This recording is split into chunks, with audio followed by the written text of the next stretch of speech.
All right. Good afternoon, everyone. Thank you all for being here for this regularly called workshop for the Temple City Council. Although we're not in the regular room, this is kind of strange, but we'll work it out.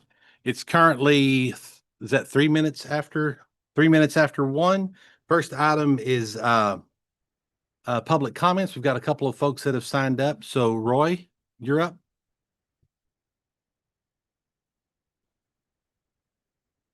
Thank you. My name is Roy Rhodes. I'm the pastor of Impact Church. I've been here in Temple for 6 years and I've been serving in that capacity for the last 5 years.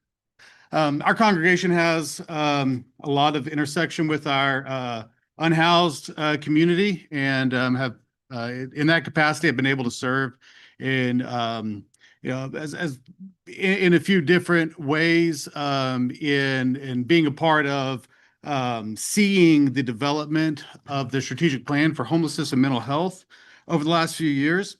So I just wanted to share as we look at the second item that we're going to hear a presentation, and just wanted to share that I'm very grateful for council, for this city, for Nancy Glover and her work, and for Feed My Sheep, and express an opinion that I think is probably already held in this room, and that is that I think Feed My Sheep is an organization, and Jeff Stiegel is an organizational leader who is really right for getting this work moving forward in developing solutions that are going to help bring our neighbors home. So thank you very much. Thank you, Roy. Rucker? Couldn't agree with Roy's sentiment more. And thank you for your work serving families and individuals who are homeless. I'm actually talking a little bit more about law enforcement in our community. At Family Promise, we serve kids and families who are homeless, and we rarely have to interact with law enforcement. Recently, we have had to call them out for a couple of reasons, and they have been impeccable. Not just the timeliness, but the amount of energy and the way that they served our families and children, ensuring that people were safe, and the communication. I know Chief and as well as officers, some in the room and all across this city have done an excellent job. And we all want to thank them all the time, but just you can't be thanked enough for the hard work and dedication you do to keep our city safe. Thank you very much for that, Rucker. So, I just realized between Rucker and Roy and Jeff and Nancy, we probably have the four most focused and caring people about those that need help in our town than anyone else in town. So I don't know that we, like Superman, right? You're never in the same room at the same time. We're not sure who's who, but thank y'all for the work that y'all do. Y'all are true champions across Temple. And if it, I was going to say if it weren't for y'all, if it weren't for us, I think there would be lots of folks that would continue to struggle. But the city's committed to working toward this homelessness issue and doing everything that we can as soon as we can. So thank y'all for everything that you do. Seriously. Okay, so next item is we'll begin our work session. First, council is to discuss is maybe needed any regular meeting agenda items for tonight. Mike, I know that you're abstaining from. I think it's P. From J.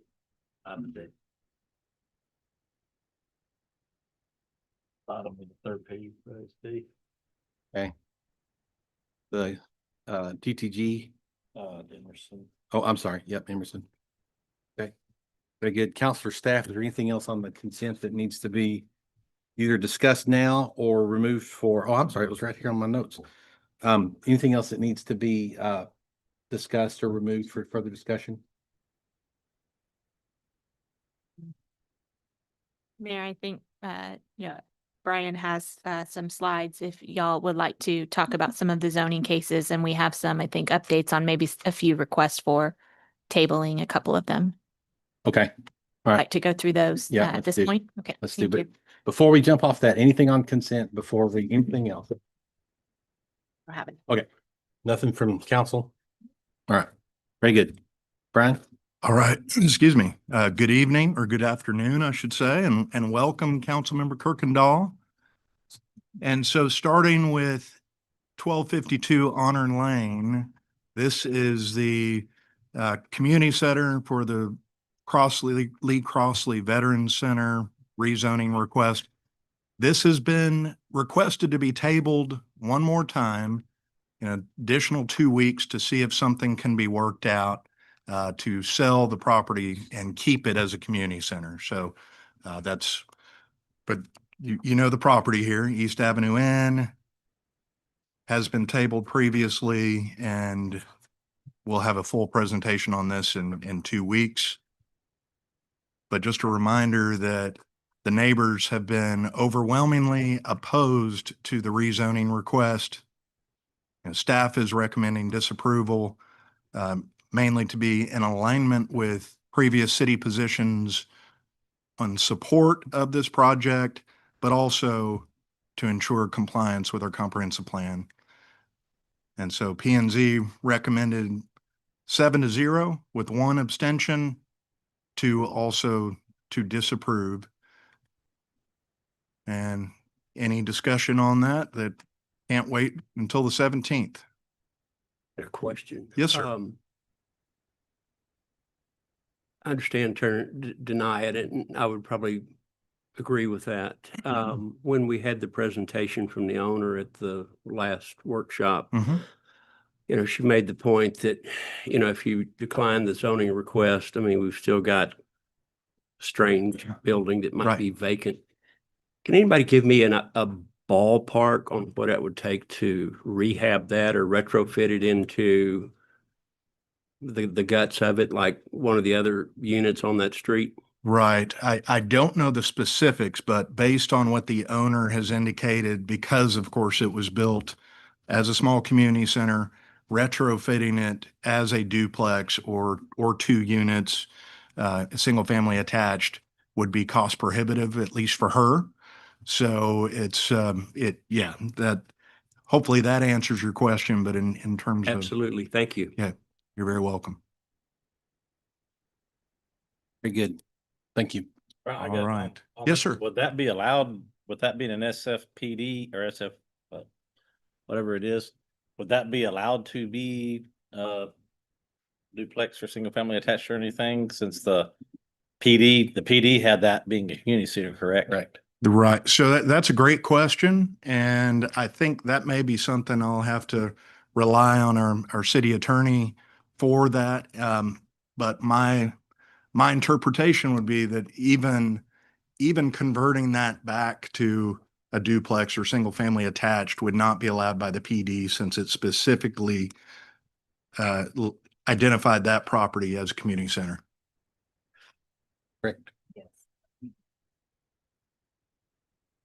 But yes, to answer your question, it can be amended. Okay. But not by right now. That's correct. We need to go ahead and have the public hearing on that since it's on the agenda, or we can just postpone that too. Okay. All right, very good. Or enough time to repost for a public hearing for the 17th. Should be, because we, What, 11th, I guess, let's see, Monday. one thing I do want to point out, just that before you answer that is, sure. and these emails have been going back and forth today and yesterday. So I just read one right before we came in where the applicant,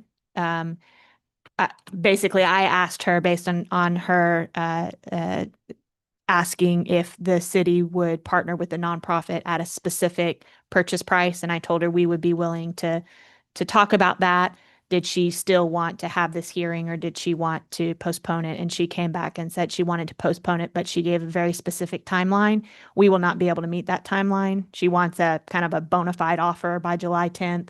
This is an unbudgeted expenditure. So I do want to, and I have not had a chance to communicate with the applicant about that. So Brian, maybe between now and 5 o'clock, we should let her know that and see if she still wants to move forward, because if she was expecting that a decision would be made by the city before July 17th, I can't make that commitment. Okay, so I'm going to postpone it unless someone tells me differently. Okay? All right. All right, sounds good. All right, our next case is at 5214 and 5300 South General Bruce Drive. This is United Rentals and a proposed expansion. And so, of course, you're familiar with the site. And of course, these are existing photos. So the photos on the top actually top left and the bottom, essentially, that is the facility that they want to expand into. Keep in mind that the orange office building and that kind of purplish blue building would go away if this project does get approved. And so on the new site, the only building that would remain is that metal warehouse. And so, of course, this is a use that is essentially grandfathered into the overlay. You know, this is large machinery sales and rentals.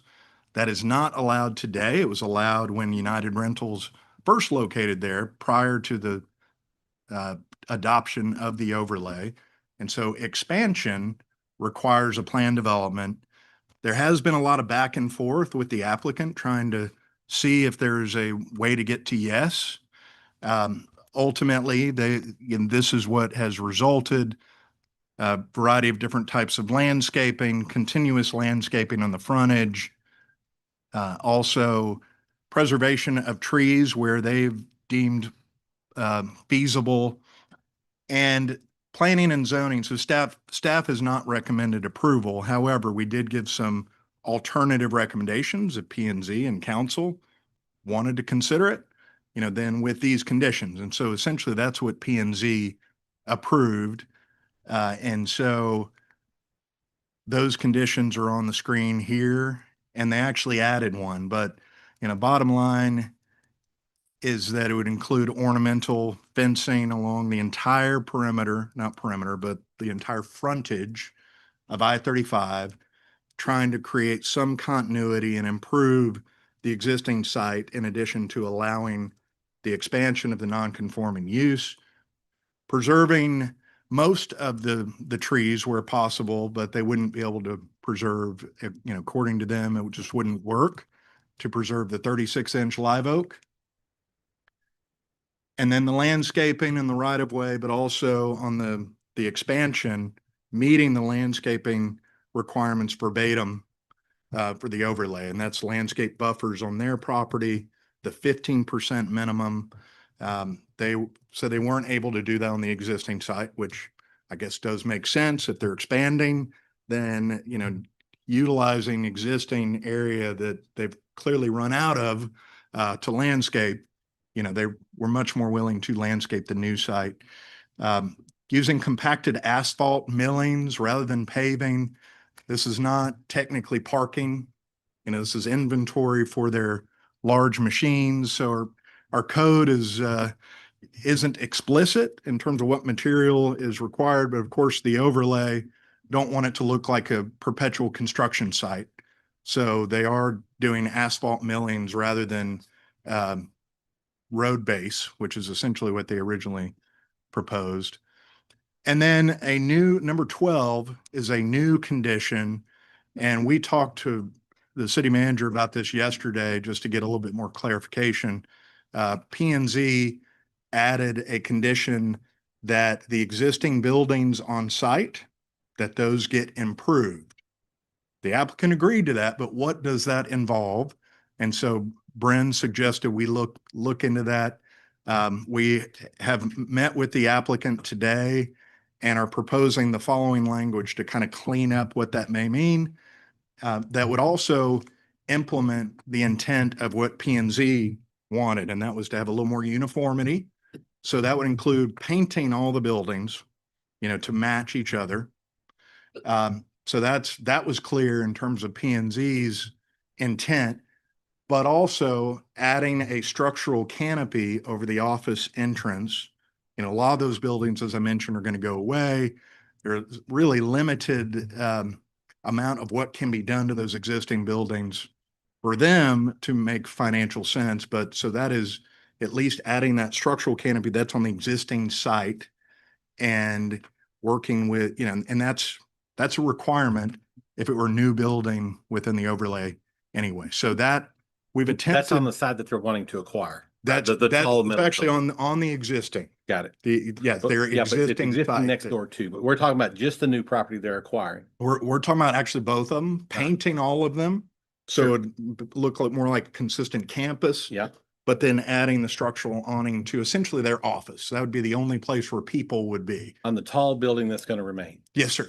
on the new side On- that they're acquiring. And actually, no, on their existing side. And I'll show a photo, which I don't have one in here, but yeah, so the building now that's painted white with the blue stripe, they've got the bay for their equipment, the 3 bays, but it's their office building. It's the taller one that's more prominent in the front.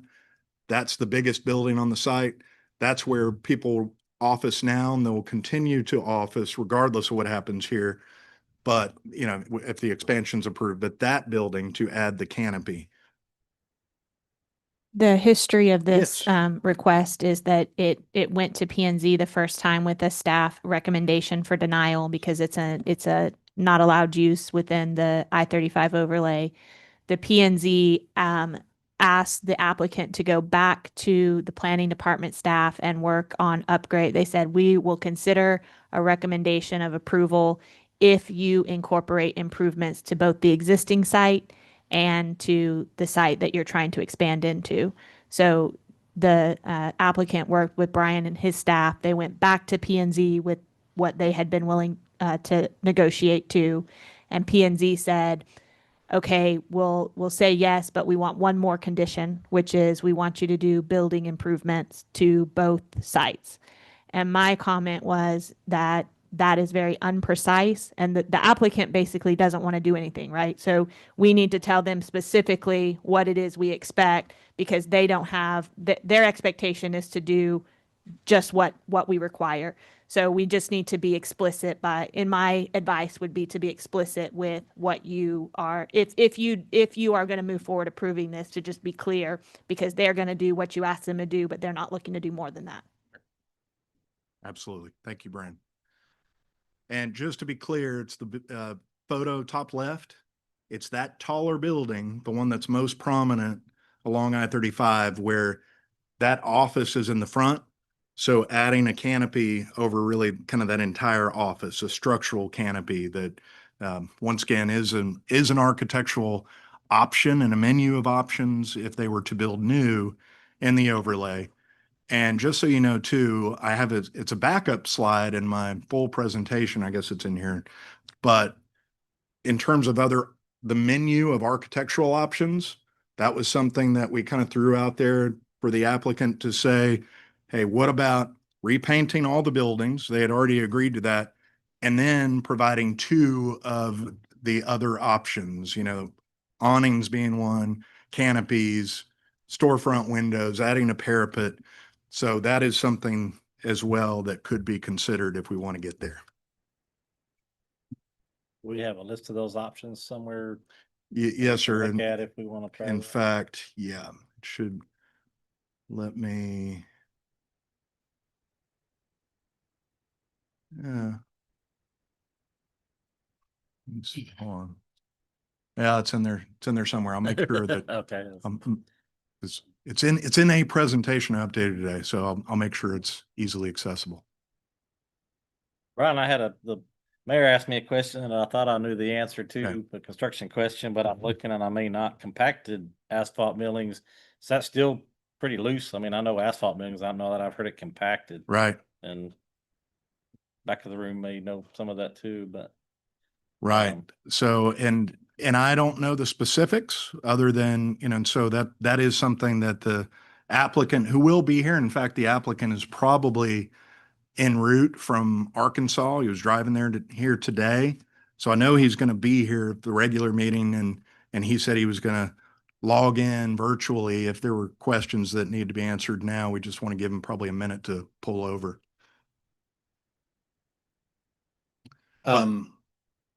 So on the canopies, Mhm, on the existing business, mhm. would a canopy be required there too? It sounds like it is. Yes, Okay, and then would that canopy then be supported from the ground? it would no, it Or would just- or probably hang be from the probably building? cantilevered. So Okay. it'd have like metal tie rods okay, good. typically. Because I've been on that site before renting equipment, Right, and Right. that right there is where you drive in. Right. You would destroy their traffic. I mean, it's already tight, yeah. and that So would good point. That would be unfair, I think. Yeah. To It would to just be, require it'd be a something. And then we get cantilever. knocked over 4 Yeah. times a year. Sure. So. Let my people go rent something that'll get knocked over 5 times. There you go. Okay. So the same on both, right? Something cantilevered with no support. Well, at so ground all, level. and that is up to your discretion. Okay. So they're proposing that they would only have a metal warehouse left on the new site. Right. Because they're removing kind of those old sheds, office/sheds. And so it just, it's a metal warehouse. I mean, you could require a canopy, but of course it's a canopy that wouldn't be used, wouldn't be above doors or windows or anything. It would just be to make it look better, but it wouldn't be utilized. So, that is something, I mean, you all and your discretion, if you want to consider saying, we can't tell them that they have to add stone, for instance, but we could tell them that they need to add another building material allowed by building code or something to that effect. And, so we're limited in what can be enforced, but it doesn't mean that there aren't other options. I'm looking for the fencing again. Was that on this first page? The type of fencing, and it's 6-foot black ornamental fencing. So it's a wrought iron, Yeah. Tubular aluminum usually, but it looks Still like see through though. it's not fully screened. Yeah, Right. it's transparent like Not a fence, but you would like a still see chain link, but equipment behind it. Right. an upgrade over chain link. What would the landscaping buffer, and I think on the drawing, it was number 6 pointed out. Was there any height requirements discussed on that? Just to meet the Little bitty bushes or? Right, to meet the overlay. Now, in terms of in the right of way, because it's in the right of way, in terms of TxDOT, clearly is not a fan of trees in their right of way. And so realistically, number 5 in the right of way would be shrubs and other plantings, low profile. But on their property on 6, in terms of meeting the overlay standards, they would meet those in terms of the number of trees and other shrubs within that square footage. It's a much more of a dense canopy requirement. So it would have to be some taller Yes, trees. It couldn't be little shrubs. that's correct. So minimum 2-inch diameter breast height, so those aren't twigs. I don't see where there's a requirement to irrigate. So they are required. So our overall standards would apply, in which they can either be within 150 feet of a hose bib, which realistically that's not going to work here. But hey, if they've got someone dedicated to go, every 2 days and hand water, that's fine. But of course, what makes the most economic sense would be for them to install underground irrigation. So. Okay, yes, if Mr. Rogers, say Mr. Rogers, well, he is Mr. Rogers, but He is. Michael, the architect, would like to answer the question. Thanks. Brian, are you able to hear me? Yes, sir, we can hear you. Okay, wonderful. I appreciate the time, especially giving a minute. It is a 6-hour drive down there. So I told Brian I'd be listening in, and we'll take a cue to pull over whenever I need to. Back to answering probably a couple of questions that have come up. The asphalt millings, being able to have those compacted. The compacted asphalt millings is how we do get those to a point to where like they're drivable. This is going to be a site to where there is some truck traffic, equipment traffic that's moving around. So those are going to be compacted. It is just a little bit looser than and a little bit more porous than what a asphalt paving is. But it is still it's a surface that we're able to drive equipment over and vehicles over on a regular basis. And then probably the landscape comment that was made, a lot of that is, this is for us just one of the first steps, and I know it's been a long step in the process, but we are looking to develop this site and go into a lease agreement with the property owner, and then being able to put together a set of full design documents that we do permitting with the city. We have to permit with TxDOT. So there's a full process that we have to do. At this point, we are saying these are the landscape areas so that we can meet code. We are going to meet code. But then like the specifics of what that is, we've not developed yet, because at this point, we don't even know that we have a property we can enter into a lease agreement with to then push to a design and permitting aspect. So this will come before the city department again for permitting once we get that with those specifics in there. And then Brian probably help me out if there are any other questions in there that I need to answer. No, sir. I think that covered it. But if I may, while you're here, one Yes, thing sir. we just wanted to point out as an FYI to council, but also with the applicant on that, it's no secret that this is part of a future TxDOT expansion. We've been in communication with TxDOT. They've been in communication with TxDOT. And so it's more of an FYI in terms of, hey, making sure that what information is public, we can share, but hey, get them together so that they're not making it an investment that ultimately could be acquired by TxDOT, whether it's 1, 2, 5, 10 years. And so they're certainly aware, and that is not definite at this point. They're working on their design, TxDOT is, so it was just more of a heads up. Yeah, so it is for us. We're fully understanding the property owner of those properties is fully understanding if the interstate expands to the west, actually the existing property and this new expansion property, those all go away. If the interstate expands to the east, then it's the opposite. There's a lot of other businesses on that side that go away, and these properties would remain. So until that is known, but our client is willing to even enter into an agreement with the property owner for continued use of our site now, plus the expansion site, knowing that the earliest is 2030 before anything would move forward in any type of construction, according to what the state timeline is. So back to the landscaping. Mhm. We already know that with the I-35 overlay that this is not an allowed use. So they're asking for a variance, and that's fine. Mhm. And we have variances in other places, right? Right across the interstate is a variance. So that's fine. Right. But what my thought is, we're requiring landscaping in items 5 and 6.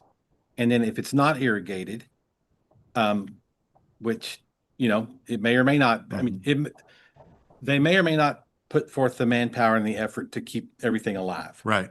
And then so the variance is granted, they plant everything up. This time next year, everything's dead. Is there does the city have the ability to go back and require them to replant and keep it alive? Yes, sir. I mean, it seems like it would make sense to require a Yes. irrigation. Uh, Add a So, 2-year basis, let TxDOT buy it later. right. And so great question. So they are obligated by code to maintain the landscape and keep it alive. It actually specifies not just maintain, but keep it alive. Otherwise, they have 30 days to replace it. We actually do have code compliance cases along I-35 where required landscaping has died and they're having to replace it. So, but obviously it'd be ideal if there isn't a code compliance case as part of it. And so if you all wanted to specify, permanent irrigation to be able to maintain the landscaping, then that is within your purview. Okay. It just seems like one more thing that code would have to Right. That's go not, out and police, so to speak. that's right. No, nobody wants that. And it's not, if someone's not compliant, it's not necessarily particularly easy to, you have to go to court, and Right. you guys know that process really well. So it does put the onus on the city to inspect for and address non-compliant landscaping. think I Brian, would can I add ask? that. Sorry, Brian, can I Yes, ask sir. a question there? So Sure. would that still not be a require, whether you're really dictating then how the applicant is maintaining. And if you're requesting that we do it by a permanent sprinkler, we still have the onus to keep it alive, and the city still has the onus to come by and do inspections. I assume that is happening already with multiple projects. Um, from the client's aspect, I believe it's the responsibility of the client on how we meet that status and how we meet that purview of keeping it maintained, keeping it well groomed, keeping it alive, as it's mentioned there.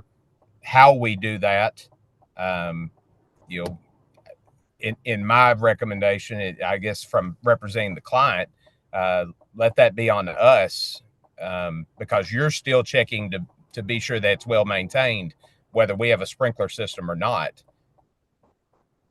They could have a sprinkler system and not turn it on. Right. True. And, Mhm. and to be fair, process wise, we don't have a formal, Right. we don't have the resource. So it could sit there formally dead for check. 6 months. It's or usually 8 me, months. it's usually me driving by on the way to work saying, oh, that's dead.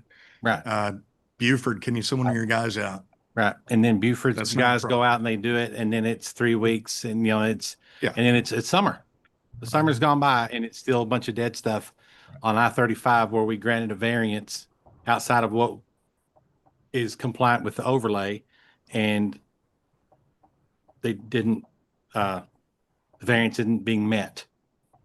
Yeah. That's my issue. Yep. Yep. Is xeriscaping allowed as a? Yes, combinations. I mean, so not an entire It can be a portion. bed Yeah. of, of just rock, Rock but and- combination of rock and plants, mulch. But the requirements are really for drought tolerant species anyway, to give the best chance for survival. And of course, even regular watering, in August doesn't guarantee Right. survival. So. Okay. Or Okay. February. Or February, yeah. Probably even more so in February for a variety of reasons, but yeah. We've got trees dying all over town because of the 2 years of drought, Right. And Mhm. normally you'd think their roots are 60 feet deep. Yeah. Or deeper, and they're still dying. Have to be taken care of, have to be watered. Mm-hmm. Okay. All right. Council, anything else on this item? All right. All right. See if we can go back to that other one, please. Thank you. Okay. Let's see. The next one, this is also in the overlay. I think this is a much simpler situation. This is a proposed major vehicle repair. Really, it's 18-wheeler repair, which on the northern edge of, Brian, this is the storage yard. oh, sorry, you are right. It is. Not necessarily simpler. No. Sorry. I was getting optimistic.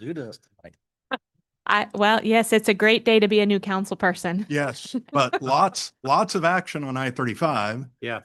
So 3911 North General Bruce, that was accurate. And so this location, of course, Centex 35 Logistics, the new warehouses that are just behind Buc-ee's, you can see them most prominently from the loop. Those are not in the overlay, but this is same owners, and they have a current tenant that needs outdoor storage for pipes. They don't have the space within their current tenant space. So they have requested turning this into essentially a laydown yard or outdoor contractor storage. Here's the site. And here's the site plan. So at least what is simpler about this one is that it's not a planned development district. This use, actually in this section of the overlay, was anticipated to be allowable under certain conditions because it is allowed with a conditional use permit, per the use table. So, however, for a variety of reasons, staff is still not recommending approval. It's similar to the other case in that There have been a lot of back and forth. This has gone to a development review committee several times. See if they're, let's see it. Give us your best, put your best foot forward. This is it. And we're still not recommending an approval, even though it's come a long way since the last one, primarily because this is, we believe it's not intended to be a primary use along I-35. It's just a storage yard. Of course, their buildings, which are pretty good looking, on the backside. So the storage yard will be in the front. Even with a wall and landscaping, you're still going to see the pipes. There's still other questions. And they have proposed compacted aggregate, and I've got a photo that they provided in the longer presentation with the polymer treatment, which we were not familiar with that, so we wanted to see what that is. But either way, for us, it didn't get there. Like we can do better. So, Lay down yard yeah. in our backyard. Well, and we did talk to them quite a bit about, okay, why not another warehouse office that would be very similar to what they have already, just have to, add some additional architectural, treatments and additional landscaping to meet the overlay. But I guess for this site, it doesn't fit their model, I think, in terms of size of warehouses, but it could work for somebody for warehouses and be the primary use and meet all the other standards. A lot of traffic right there. Everyone heading to Buc-ee's. Oh, It's just, I don't think it's the highest and best use for that. I'm glad you mentioned Buc-ee's because we heard from two of Buc-ee's attorneys and they are not happy with this idea either. So, oh, sorry, three. Three. It was two yesterday, wasn't it? It's 3. Oh, okay, it's 3. Lucky's attorney. It's always been 3, but yeah, Buc-ee's has 3. No wonder beaver nuggets are so expensive. What are we paying for them? Sorry. So before we leave this, any other questions? Mr. Deckman will give this presentation. He'll do a much better job. All right. This one, and actually this one isn't simple either, but at least it's not on I-35. It's on West Adams, 12,000 and 12,016 FM 2305. It's the same owner and developer as the Commonwealth and also Arbor Square. So Arbor Square was essentially the first phase of development in this contiguous piece of property, Commonwealth most recently. And so they're proposing similar to what they presented is something similar to Lakewood Professional Park, just a little bit further east. But the difference is what they've proposed is office and maybe some neighborhood retail, some neighborhood service kind of within the interior that you see on the site plan, but the perimeter, kind of the gray boxes would be 4 townhomes side by side. Actually, what the neighbors would be seeing is the side wall as opposed to 4 backyards. So those would be to the side, but regardless, neighbors have come out, are in opposition. Most of them just don't want to see a 2-story building close to their backyard, see trees lost. Well, okay, but either way, what you all can certainly impact is what buildings would be allowed there, if any. And Councilmember Pilkington had met with a few of the key stakeholders earlier in the week, and Jason and I joined just to ask some questions. And I know, he'll be available to give an update, but it was a good conversation. But we expect that a lot of those folks, some of those folks may be here for the workshop, but certainly this evening. I spoke with Mr. Pearson also. I don't know, Kathy, if I need to. We talked about, they haven't been doing that lately, but I spoke with Mr. Pearson and I have been emailing back and forth with Mr. Harden just to throw that out there. Okay, sounds great. And I think this is probably my last slide, is that the disagreement is 42%. So that's about as high as it can get. Well, I guess you can, I mean, aside from the other commercial property along there, looks like one residential property that did not disapprove or at least give a formal response around the perimeter of that. Any questions about that one?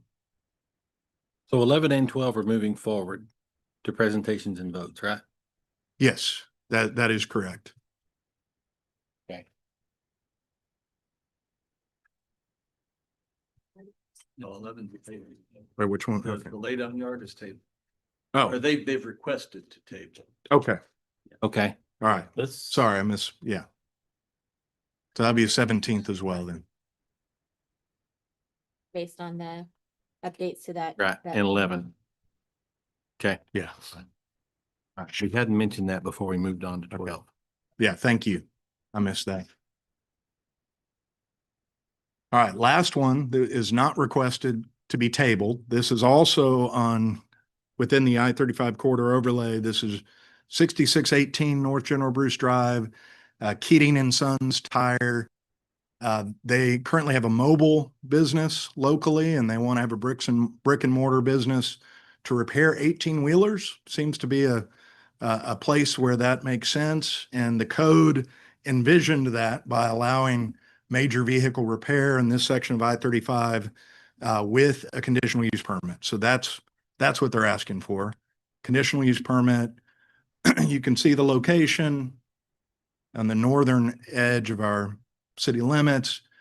And because it's a conditional use permit, there is a site plan tied to it, much like a plan development. This is the site plan. You know, they're showing the trees, including treed parking islands, you know, per the overlay.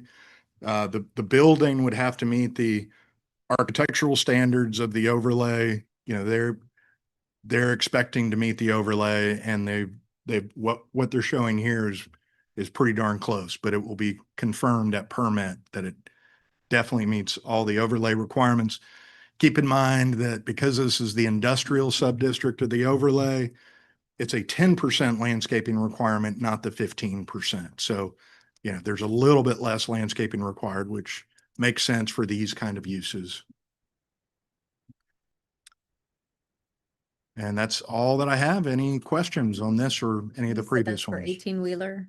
18-wheelers. Yes, ma'am. They have a number of them just sitting out kind of like a Right. lot. Our understanding, Jason, I want to say he said they wouldn't have them just sitting out in the Right. parking lot. And if you want to go, or give me the clicker, we'll go back to the site plan. That's why there's the one pull-through bay. So if they're coming in for service, that they would be pulled right in, minimal waiting. But he does show the additional parking over towards the east side, or in this case, to the right, which is north, towards that detention pond, that if the business becomes that successful and he needs the overflow parking, that he's got room to add more pavement, if it becomes necessary. He's also got the two bay doors on the backside. When we did the traffic estimation, the vehicle service use came to about, I think it was 54 or 56 trips a day, but that's for your typical drive-through vehicle service use. So think like a Jiffy Lube or a Brakes Plus, which is a lot higher traffic. This is a little bit more of a niche. Yeah, use we with have a commercial number of vehicles and big truck. 18-wheelers. We take them, we drop them off, and we don't get them back for a couple of days. So Mhm. I would assume that would be something similar where they would be Mhm. sitting Yes, ma'am. in a queue. So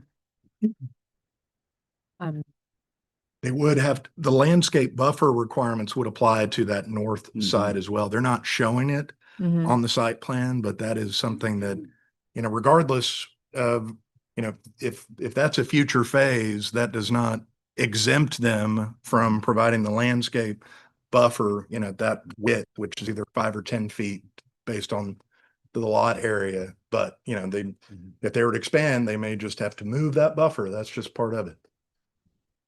Okay, thank you. Council, anything for Brian? Staff, anything for council? Anything further? Mayor, can I go back to a couple of items on the consent agenda? Sorry, you gave me a chance, but you also told me this morning that we don't celebrate our successes enough. Oh, that's true. So I'd like to Good. I'd like to celebrate a few successes. Okay. In reflecting, I thought, you know what, I do have something to say about a few of these items. Love it. Let's do it. So I know y'all have read this and you know it, but sometimes it's helpful to say it out loud and make sure that we're communicating well the good things that are happening in our community. So a few things I wanted to point out on item F on the consent agenda. That is a resolution that will authorize the contract with Viking Construction. That is the company that we've used the last couple of years, and we're the successful bidder again for our pavement preservation program. I think I've talked to most of you about this. You know, prior to 2022, we did not have a routine maintenance program for our streets, meaning we didn't invest in pavement maintenance in any way. We didn't have any money budgeted towards that on a routine basis. You'll recall that as part of our budgeting and business planning, we've established where we're building up that fund to be able to allocate almost $2 million annually towards maintenance of our roadways. So we're a few years into that plan. We're stepping that up. This is, I believe, the third year that we have done this major routine maintenance of our streets. This particular contract, I think I counted 47 streets that will be slurry sealed and maintained because of that allocation of funding that you all have led and supported. So soon we'll see a lot of activity in maintaining our streets. And as y'all know, that is really helpful because a stitch in time saves nine. If you spend a little bit of money, if you spend $1 million, you save 9 million, probably more than that, probably much, much more than that, because rebuilding a road costs at least $20 million these days. And if you don't maintain what you have, you start to have it degrade over time, and then you're into spending major dollars to rehabilitate that road. So being able to routinely invest in these slurry seals, which add 5 to 7 years of pavement life and should be done at that frequency. I am grateful to y'all's leadership in establishing this program, and I think that is a thing to be celebrated. So I met with a developer for lunch earlier in the week, and he said, he mentioned the community. He said, can you believe, XYZ community doesn't have a pavement preservation program? Like, are you kidding? Those losers. Who does that? We've been doing this, 3 years now? Well, celebrate it. I'm gonna skip to Z, and I'll come back to one, my favorite one. But Z is a grant acceptance. This is a grant that we received through the hard work of our staff team, and also Congressman Carter and his staff helped us to get this grant. This will allow us to install emergency backup generation at Temple Belton reclamation plant, and this allows us to be resilient to disasters. Do you catch that? Reclamation plant? Okay. That allows us to be resilient in times of power loss or other natural disasters, and to continue to provide treatment services to our community and make sure that we protect our environment as well by not having any kind of overflows as a result of power loss at that plant. So that is a great win to be able to have some federal funding to help support that purchase. And then last but absolutely not least, I do want to draw your attention to item number Q, which is a resolution that would authorize a professional service agreement with Intera. This does two things, but primary among them is it begins our permit application for our aquifer storage and recovery system. As council knows, we did a lot of hard work in this last legislative session, supported by our local delegation, to get a law change that would allow us to establish a wonderful system that's called an aquifer storage and recovery system. This essentially takes advantage of a very large underground lake that is under the Synergy Park area of our community, where we can inject water in times when that water is available. If we're not using it because it's a cooler day and people aren't watering their grass, and we still have that capacity to treat the water from the lake, we can store that in this underground aquifer and then pull that back up in times of more either it provides drought resiliency for certain, but also just in annual times of higher use. So you can more balance out the times when you need the water and when the water is available. In addition, this lets us use purified reclaimed water to also inject into the aquifer. And so we'll be working, if you all approve this contract, no pressure, we will be working with Intera to do the first of its kind permit application based on the new legislation that was signed by the governor, I believe, last week. Just for some perspective for you, this will open up 12,000 acre feet of additional water rights for the city of Temple. That is essentially 60% of what we use on an annual basis right now.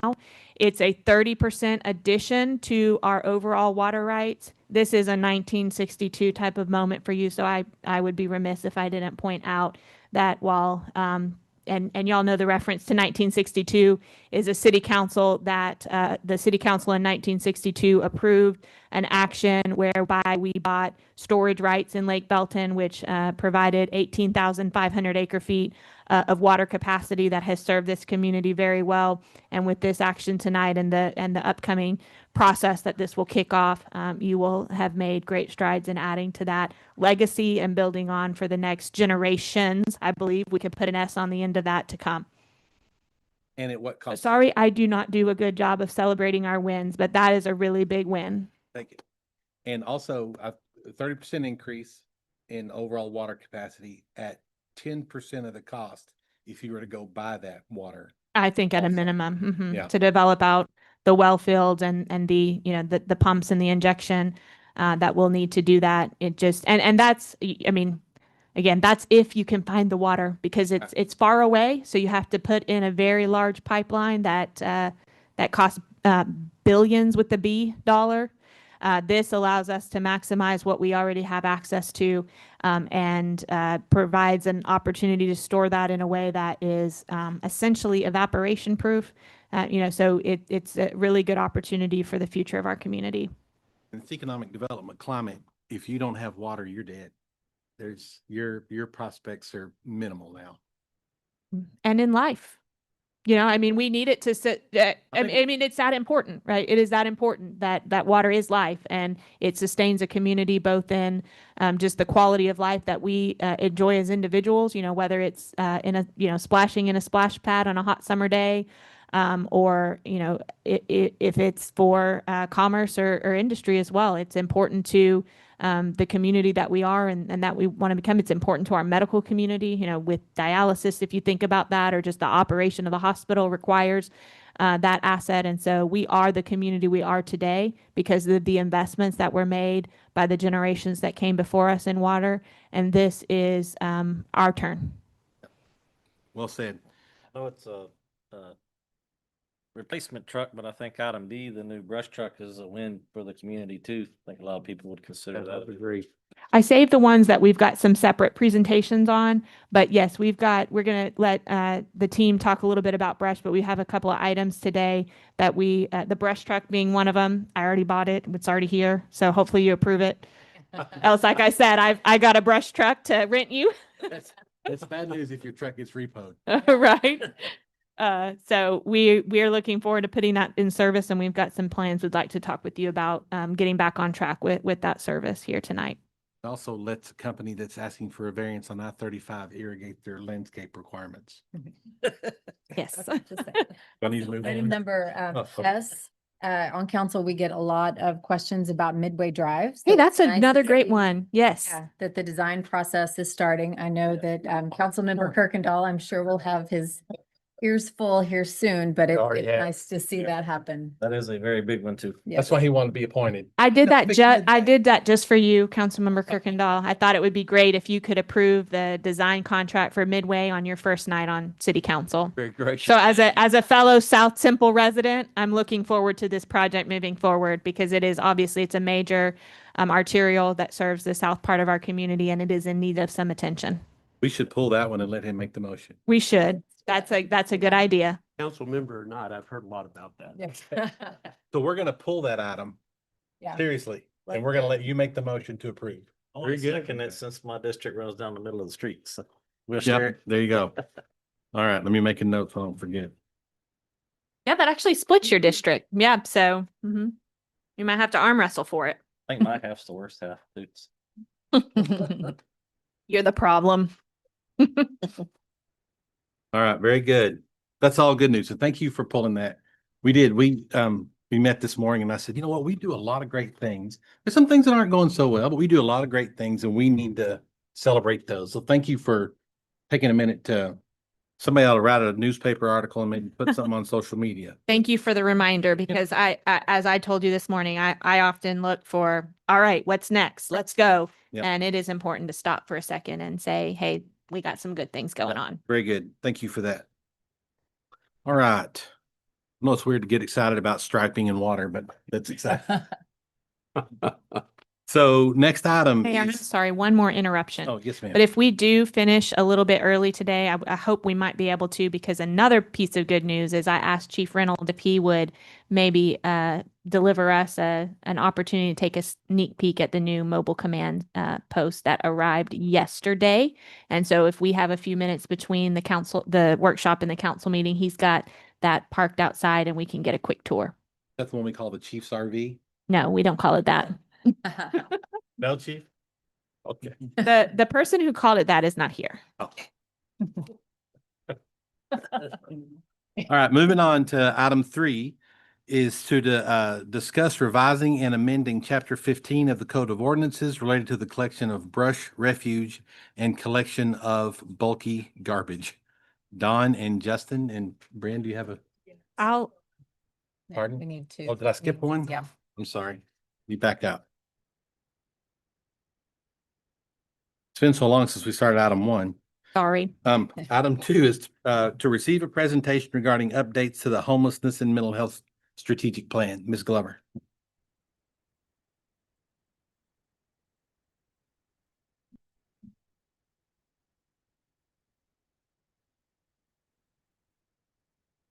Thank you, Mayor and Council. And I have a special guest with me here today to help deliver this presentation. I'll let him introduce himself.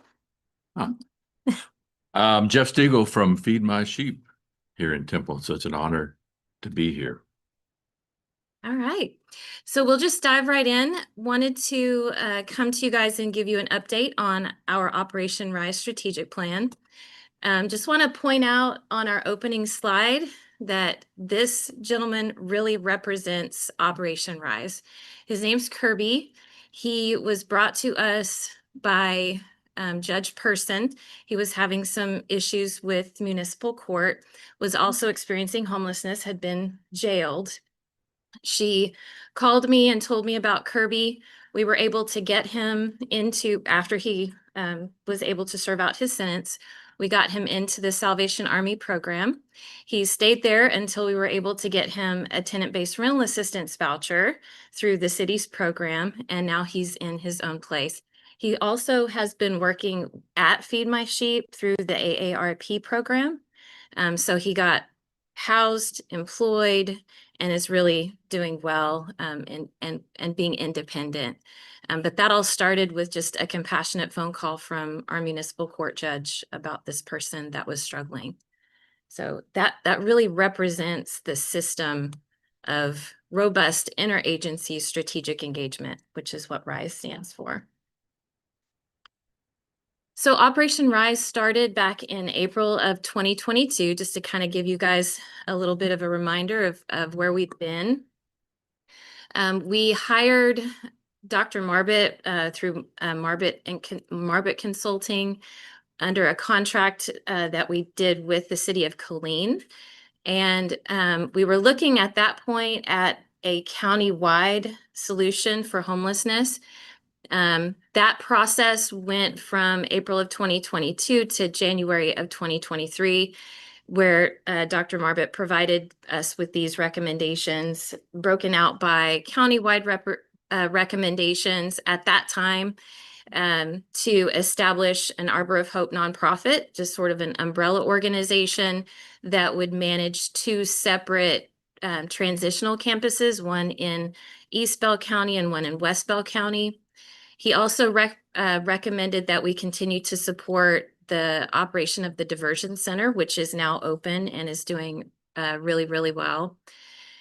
He recommended that we have separate facilities for families experiencing homelessness and individuals experiencing homelessness, and that we have a county-wide zero tolerance approach to encampments. He had several recommendations for the city of Killeen. I won't dive into those, and then also recommendations for the city of Temple. Aside from developing the transformational campus, he also recommended that we reactivate the Salvation Army's former men's shelter as an interim solution that has been accomplished, and that we work with our COPS unit really closely to engage our neighbors that are experiencing homelessness in encampments, and then also that we support Family Promise. And all of those things we have been able to accomplish with the exception of the development of the campus. In the Supreme Court sessions last year, there was a pretty substantial ruling that related to how municipalities are able to engage encampments, people living in encampments. And because of that ruling, we went back to Dr. Marbut and re-engaged him late last year to provide us with an update for the plan. And we also asked him to look at it from a different standpoint as far as like the county-wide approach. The city of Killeen and the city of Temple, as y'all know, are two completely different organizations, and we have different issues that are impacting homelessness in our communities, and two different philosophies on how we should approach those things. So we found out as we were sort of going through the process of implementation that we really did need to have two different approaches, and we needed to encourage each other from afar, but Killeen would do its thing and Temple would do its thing. So we asked Dr. Marbut to look at that as a solution, as well as he provided us with the strategic plan updates. I've listed here in bullet form the main changes to the plan.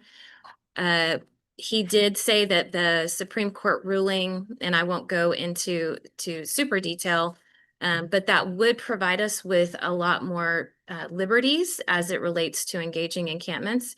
The requirement had been that we would have to provide a bed for every head that's in the encampment plus one. So if the encampment had 7 people in it, we needed to have 8 beds available that were better than what they were sleeping in the night before. The Supreme Court ruling has eliminated that requirement, although we are still, with the help of our law enforcement partners, providing a compassionate approach to engaging encampments. We also, in the plan document, now have separated out Killeen's solutions from Temple solutions, and are each sort of focusing on our own communities. We're no longer recommending that we work with the HMIS system, which is the Homeless Management Information Systems, basically the database that we use to provide case management. A lot of our agencies are using Charity Tracker here in Temple, and that's working really well for us to do real-time referrals back and forth. We're no longer going to work towards establishing our own nonprofit. We have been encouraged by Dr. Marbut to identify a local nonprofit that is already established that would help us construct and manage the campus rather than creating a brand new one. And then also we looked at changing the name. Arbor of Hope was, I think, sort of tied to that initial plan, and we feel that we just needed to rebrand it, sort of roll it out anew. And so we're looking at changing the name to the Little Flock Community instead of Arbor of Hope. And I mentioned the Supreme Court ruling as well. These are really small, but essentially these are the major recommended action steps that are outlined in the plan. Select that nonprofit partner to help us develop and manage the transformational campus. design the campus with the help of our local agency partners. We would engage these folks on a one-on-one basis as we go through the design process.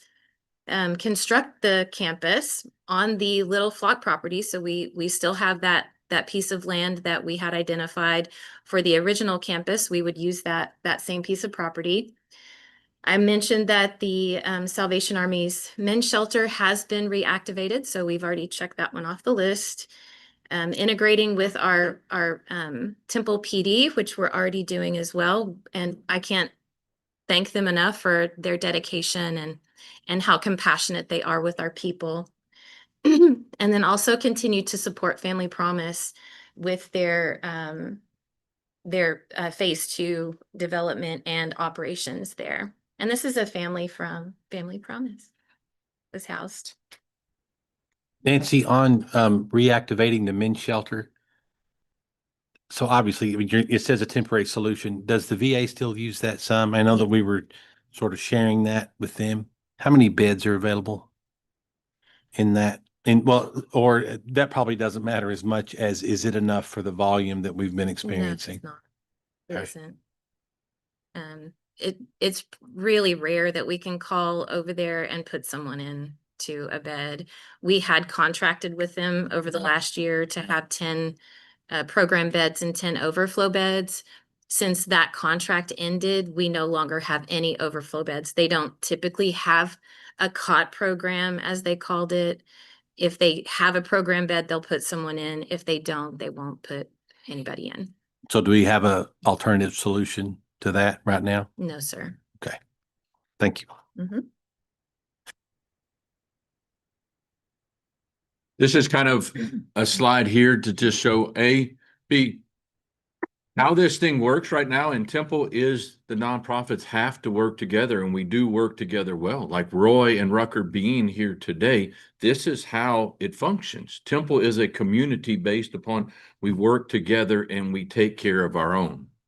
That's what we do. And so you can kind of look, this picture, another great example, this picture over here, words we can see. I mean, we all can read that and we'll look at that because there's some amazing things in there. But Rachel is a picture here. Rachel was outside the Summit Fitness Center last December, homeless. Okay, Rachel, somebody who was working there, saw them, called the police department. Police department notified us and said, hey, there's somebody y'all need to look at and to see what we could do. Individuals put her in the Red Roof Inn for a couple nights because that's all we have. Okay, 85 years old. And so all of that say we went down the process and this and that and worked with this entity and that entity, and we navigate the whole field. Rachel just had her 86th birthday, and that picture is inside her own apartment. And we still have people watching after her and taking care of her. That's how it is. It's out that all worked together and did the little part, but you can look on there, okay, and kind of get an idea with Kirby and with Rachel and with the families at Family Promise. The idea is not to keep somebody at the place of homelessness. It's help them to move to the place of independence and self-sufficiency. So like this right here, right now, transitioning into homes, 31 individuals. That is a lot of lives changed, okay? That we are transitioning families into housing.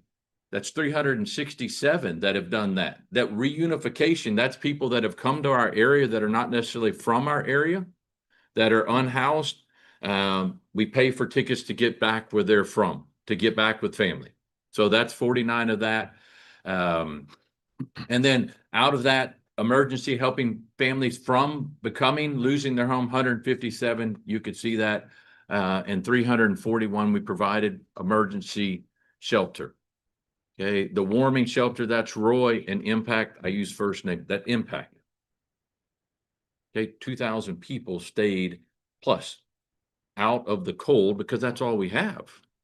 And they stayed at Impact, and we worked together with that to keep them out of the elements. You can look, we all have to work together. It is community coming together. I did just want to add one thing about Rachel. This was her first birthday inside, like not on the street, for 7 years. Wow. She's had 7 birthdays on the street, homeless. In her but 80s. This one, yes, sir. But 86. This one was in her living room. And Special thank you to Chief. Mhm. He made the initial connection with us with Rachel, and she's absolutely precious, member of the family. Yeah. Um, And if you want to see how this works, okay, Nancy's not going to brag on herself. Okay, nor would she. Rachel has a social security card because of Nancy Glover. Rachel has an apartment because of Nancy Glover. Rachel gets lunch every day at 11:30. Not today, because Jeff forgot. That's on me. Okay. Rachel has lunch every day because Nancy Glover brings lunch to her. That's how this works. Okay, this is what it is. Kirby, that was on the first slide. I don't know if this is how presentation's supposed to go or not. I apologize. It's not, okay? go ahead. Okay, Kirby on the first slide, okay, in the culture that we are in right now, AARP, that's who he works with. I have 3 people that were homeless that are now through they're in housing through what Nancy does in her program that work for AARP because they're over 55. Okay, in my little world, AARP lost all their funding as of July 1st. So those people who are paying their rent off of AARP no longer had a job as of July 1st. I got to tell them that on July 1st. Hey, I know you work here, okay, but we ain't got no money and you're not going to get paid. Okay, all of y'all have businesses of your own, okay, and I told them that. Guess who showed up on July the 2nd? Every single one of them. They're getting paid nothing. And I'm not treating them unfairly. Okay. They came up because they love what they're doing and it matters to them. Guess who was there today? Every single one of them. Kirby hasn't missed a day. Okay. Because he likes working and helping. Okay. And so that is what it is. This community, this to see, you know what Rachel said yesterday? She said to Nancy, I love my Temple family so much, because she told her on day 1, okay, maybe you've got a new family here in Temple to watch after you for a little bit. And you know how much all of that costs for Rachel to tax dollars in the city of Temple? 0. It's people coming together and treating her like the human being that she is, with dignity and worth. Kirby, dignity and worth. Okay. And a bunch of numbers. Okay. Well, and Nancy, maybe you can help me just to be sure, but I mean, I think lots of people here know that I had a homeless lady Yeah. under my office. Another success story. And Yeah. now she's, we went to the Jeff, what was the name of that? No address. That's it. Yeah. We went there and she walked up behind me and she grabbed me at my elbow and she said, "Do you remember me?" Like, yes, I remember. And she said, I've been through treatment and I'm clean. Everything's good. Yeah. 2 years ago, she was And now under she's in my housing. office. Pardon? Now she's in a home Mhm. Yeah. and clean. So we've had people from the community say, you know what, Mayor, you guys don't need to reach out and do this big program. Y'all need to test it out and see if it works. I said, we have. Yeah. And y'all just shown us 3 people. I kicked a lady out from under my office who's now received treatment and is doing fine. And so, yeah, our system works. Yeah. So thank y'all, Chief. It's, if you can't take care of the most needy and the most vulnerable,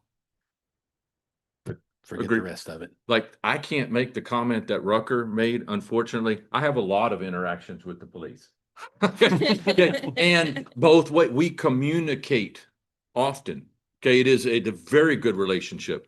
They communicated with me yesterday. Hey, do you recognize this person? Because the names that they give are not always, well, yeah, that's so-and-so. Yeah. Have you seen so-and-so? Okay, the officers that we deal with and everyone, I could not tell you that there's no finer, more caring people that work with the population that are here. Communities, I'm supposed to be the one over here telling you how horrible police are. You will never hear it from me. They do a magnificent job, and what they do here, it needs to go on record. How they treat our people and treat them well, phenomenal. They're strapped with limitations. Where they're going to go, where they're going to go. And so they are limited in what they can do. How they treat them, magnificent. Magnificent. Very good. Thank you. This is your slide. Oh, this is me. Y'all got more of me. Man, y'all are in luck. Okay. Stick to the script, Jeff. Yeah, this is Frida. Again, another one, AARP. If you were ever at the library for the couple years, Frida stayed in the parking garage. Frida's homeless. Has been for a long time. Frida stayed in the parking garage under there for a long time. But I want you to see, Frida was experiencing homelessness. She came in our little world because we have coffee, we have food. Okay. We worked and got her into Salvation Army. Okay. With the help of Nancy in the program there. Okay. She works with the TBRA program that's over in the city's program there. We got her in the AARP. She has a place to stay. She is in a home. Okay. And she has a case manager that works. So we don't just put them in a home. They have case managers that go and make sure that they are doing well. Okay. We know the issues that Frida are facing at her home. We know the issues that all the people in the TBRA program are facing, and we try to navigate them together. So it's not enough just to put them in there. Frida is another one right here. Okay. No house, in a house. That's her walking into her house for the first time. She's walking into her own place. And guess where Frida was today? She's an AARP employee. She was early to work today, despite the fact that she will not be getting paid because of government, whatever it is. Okay. She's there. Okay. That's part of our community. And for a reminder for council and as a way of introduction for our new council member, TBRA is tenant-based rental assistance. That's a grant that y'all have allowed us to tap into through the Texas Department of Housing and Community Affairs. So we're able to access that grant funding and bring it locally to help people, to help provide rental assistance for people transitioning out of homelessness into housing. Thank you, Bryn. So I think the overall theme that you guys have heard up to this point is that community-led nonprofits like Feed My Sheep are not only effective, but they save city money. It's a good financial investment for us to get behind these community-led nonprofits, especially as we're going into some of these bigger projects. Examples of that, best practices, just real close that we can point to and see the success. Community First Village in Austin is one of them. That is a tiny home community, essentially, that provides housing for people experiencing chronic homelessness. They don't have a congregate shelter on the property, but it is long-term housing, permanent housing for people experiencing homelessness. They have 2 phases that are completed at this point on the campus right now. Jeff and I were there last week for a conference, and they were talking about phases 3 and 4 going in across the street. $225 million is what those 2 phases are going to cost. Overall, I think they'll be at 2,000 units when it's all said and done, but quite a price tag. Another one to look at is Mission Waco, up in Waco.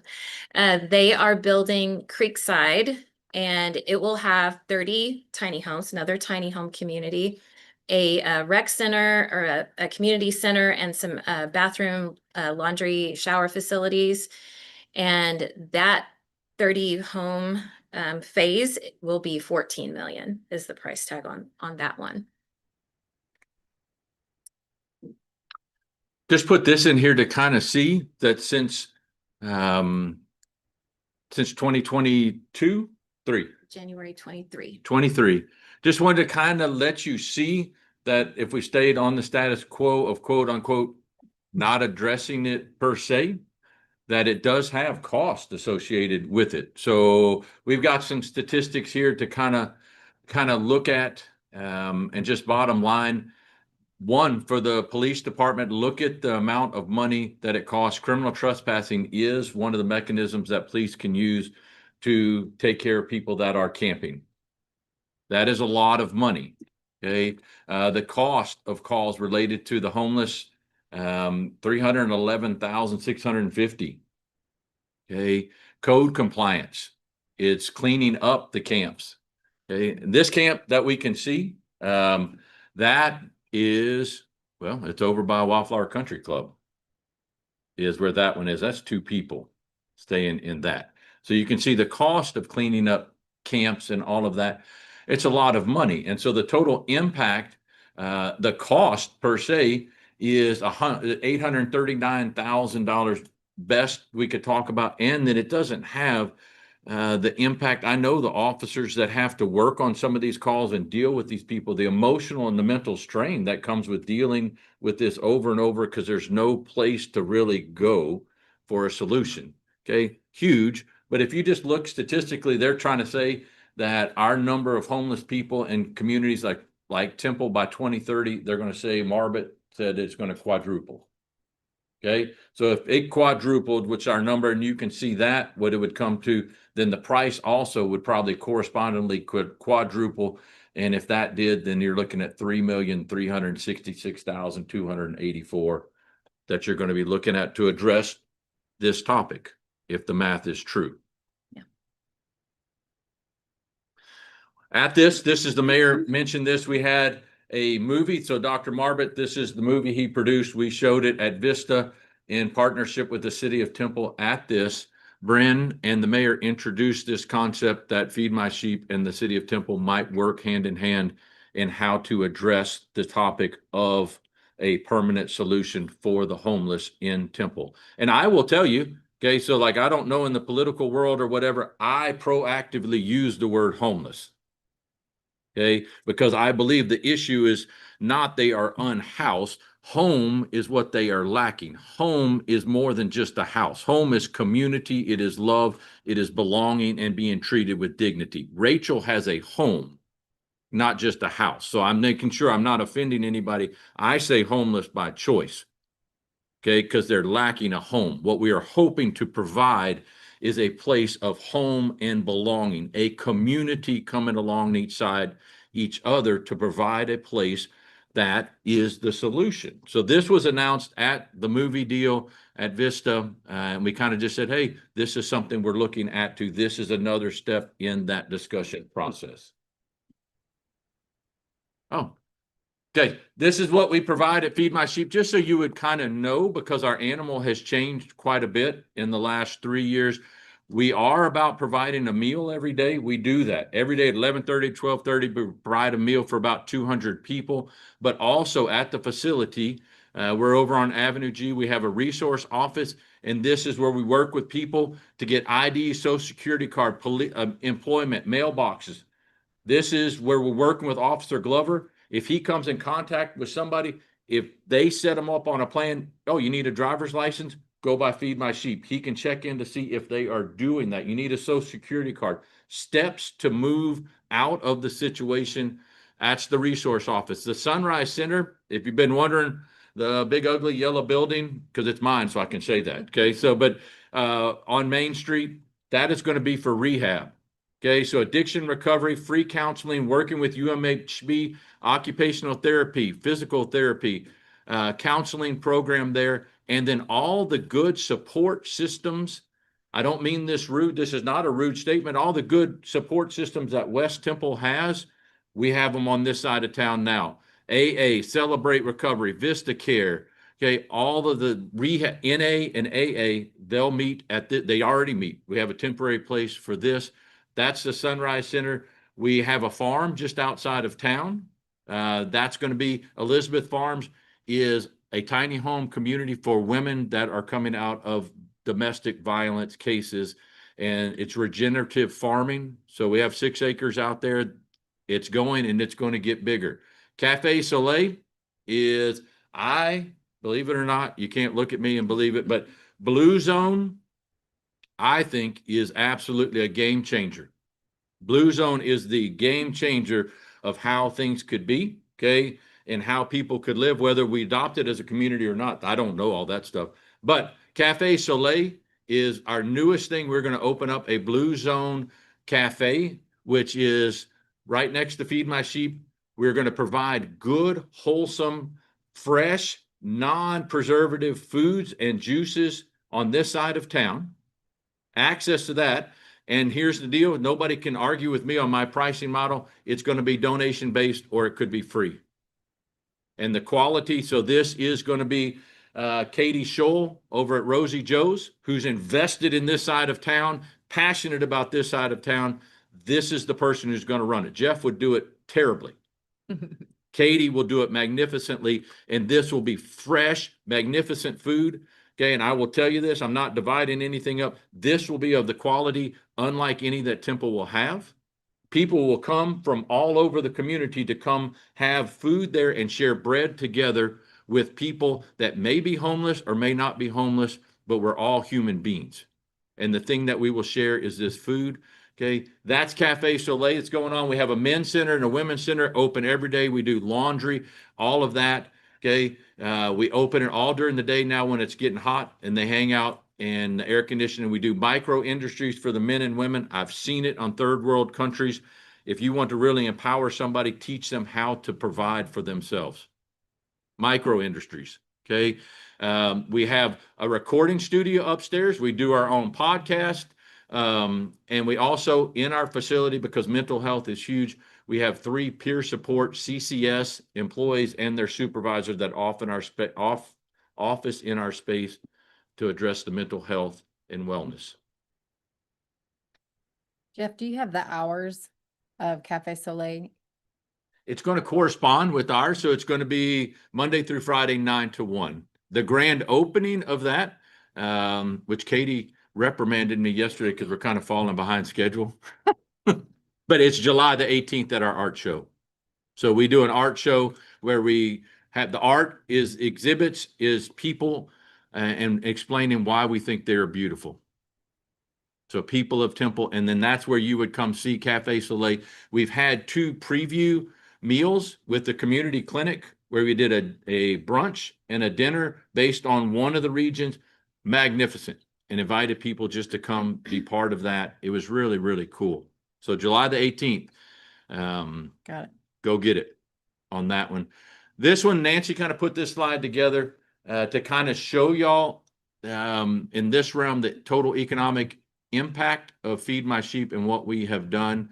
And keep in mind the model that we work under, it should not work as a business model, but it has. Because we are dependent on individual people in the community supporting us, and churches and faith community supporting Feed My Sheep. We do not rely, because I get another lesson, I do not rely like AARP, that program is gone. You rely on federal money and that's your bread and butter, okay, things can turn south real quick. We rely on the community, and you can kind of look out of this at a cost to the taxpayers here in Temple of zero. They would say the economic impact of Feed My Sheep since 2022 is $3,492,220 based on those statistics there. Okay, so this is the original design that we brought to you guys as the Arbor of Hope. Just as sort of a refresher, a reminder.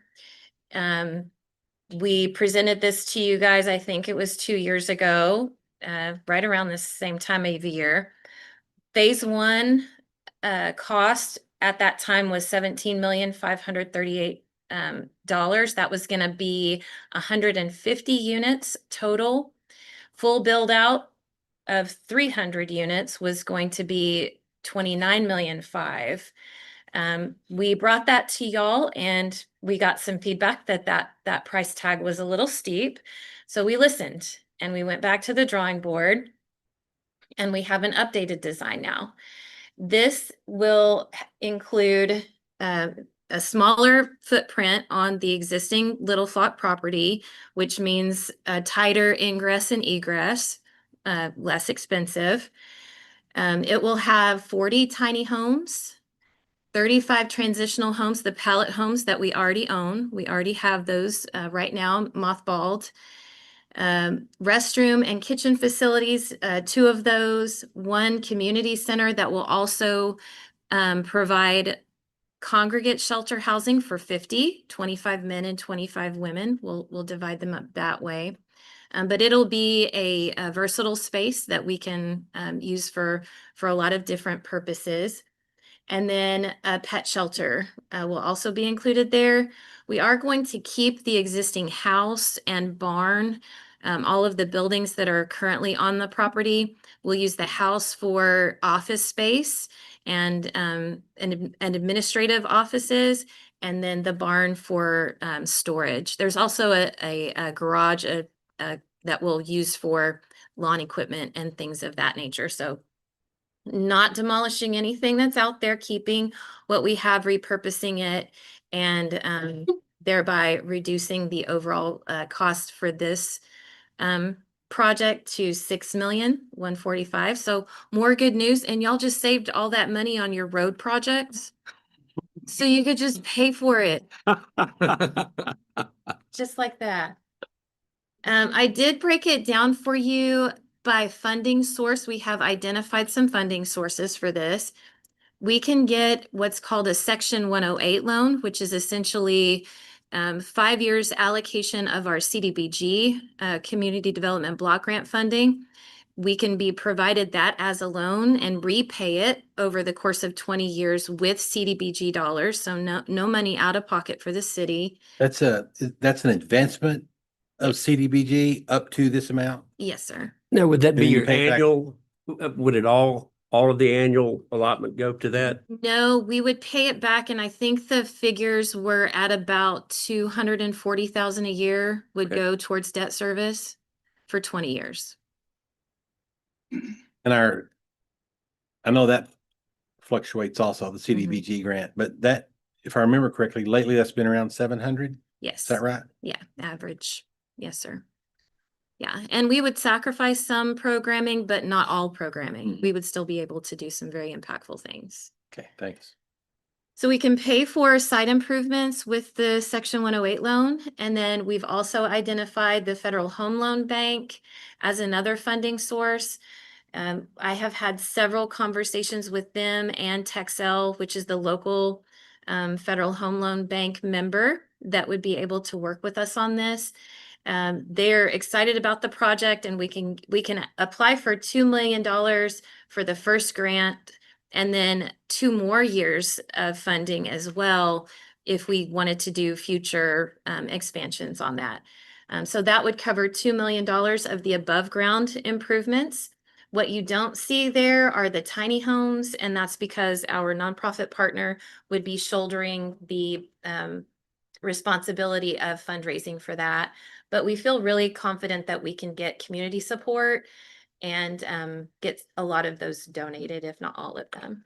And I think that's one of the keys of this, and this is a terrible business move here, is it is paramount. It is paramount that the community invest in this. Like the churches invest in this and say it matters to them. It's not a true solution if the city municipality just writes the whole check. There's not buy-in from the community. So in it, the city is showing this is our stake in the game. The community needs to say this is our stake in the game. And then we're in it together. Okay. And so I'm a big, how this thing will flourish is like a Rachel, a church. This is or in an individual or a family. This is the house I helped build. Okay. And then you can do well with that. The community would have involvement and care and know the people that were there and biblically could do what they're called to do. I mean, you would know the person that's in the house that you did. And so like, that's why it's there and should be on the hook of going, we need to find the funding for this, because if we want it to occur, the community needs to know it is their responsibility to step up and do it. Period. So the total cost, that 6.1 million roughly cost, also, that's a conservative estimate that is assuming that the city, that, it would be kind of a typical city project where you would bid it out and we would pay low bid. So what that doesn't represent, in addition to the tiny homes, that doesn't represent the ability to go to the community and partner for, materials to be provided at cost, or for folks to donate their time or their services. So we feel strongly that combining with shrinking the scope based on y'all's feedback, which still I think is a very strong program, gives the team what they will need to be successful in providing transitional and permanent supportive housing to folks. So the combination of shrinking that scope, as well as taking advantage of the Section 108 loan that's available to us, applying for funds from the Federal Home Loan Bank, and then fundraising for that gap through the work that the city and Feed My Sheep and the whole community would do together will provide as Jeff said, the greatest outcome. Because, part of if you know anything about the story of, for example, the community that Jeff talked about in Austin, Community First, they chose that name because it was important to them that they represented, that they believe that the solution here is related to providing people community and belonging, and spiritual well-being beyond just a roof over their head. So, some communities use what's called a housing first model, which is just, it's focused more on the physical structure and getting somebody into a house. But we really believe that it's more about community, and I think that it is my personal belief, and I've got to be a little bit careful how I say this up here on the dais, but my personal belief is that we have to have our nonprofit, and in particular our faith-based community, leading this effort with the city along for the support, and playing the role. We certainly have a huge role to play in it, but it has to be led by our faith-based community to really provide the healing that's necessary for the folks. That's really what is going to, in my opinion, is going to make a difference in lives. Not a roof over your head only. It's really a much more deep and broad and within your soul type of thing. So I feel like we have a community, a faith-based community, a nonprofit community, and a generous, just the residents who live in the city of Temple. I think this is a much more realistic scope. And I think between the foundation of getting those grant funds to get us kind of a good lion's share start, I feel confident that these two in particular can go close that gap for us. No pressure. And just for y'all to kind of hear what a joy it has been. I don't know. I have only one reference point of what it is like to work with a municipality. I don't even know what that word means because these are just friends. Okay. But like Bryn, we meet on this topic and we're in a meeting and she just slips up and says, hey, I was supposed to go to Garner State Park with my family, but was running behind on this and I need to get this taken care of. When she skipped and ran late to that. Erin just had came back from Port Aransas, okay, and on her trip, and she's come back early to make sure she makes a meeting that we're going to talk about this. It matters, like being able to talk here, like for us to be able to express a voice and talking to the chief. These people, they matter. I don't know how it is in any other community. All I know is here and talking to Zoe, it matters, and you see by actions how much it really does. Bryn takes time out because she's addressing how can we find Kirby. Erin comes back here. I talked to Glover. He knows them by name. The officers know they know the names and the stories as well as I do, if not more. That's how this thing is going to get changed. Like people are good. We were in Austin. They were at Community First, and it's great. Okay, people are going to be coming to Temple to see what in the world is going on and how are people getting taken care of and how is this issue getting addressed in this community here. They're going to learn here. And then we're going to say, we didn't do anything magnificent. We just truly took care of our community and we fell back on the community and we trusted our community. That's all we did. It's a great segue into services Oh. provided. Oh. So just a reminder, in the plan document, there were 9 clinical tracks that were recommended. The visitor program was the first one. So again, we will have a residency requirement. either 18 months or 2 years within the city of Temple the greater Temple Belton area, I think is going to be our service area. But we will make sure that the individuals receiving services have met that residency requirement. Or if they are from out of town, that the reunification process is not possible for them. That is a real an issue that we deal with on a regular basis. We'll also do early intervention and prevention as much as possible, which is really what we've been focusing on as a staff, trying to connect people with rent assistance if they're on the verge of being evicted to prevent that from happening.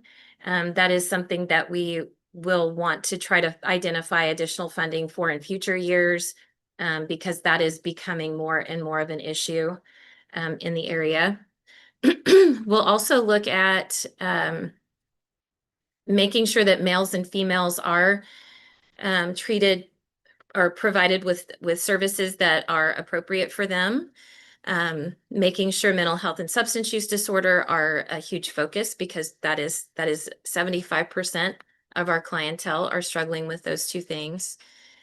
We'll also focus on sober living and making sure that our campus provides a healthy atmosphere for people who have gone through substance use disorder treatment, and then providing veterans with connections to the VA and those programs, and then those disconnected former military dependents. While most of those were in the Killeen area, we do have some of those here in Temple.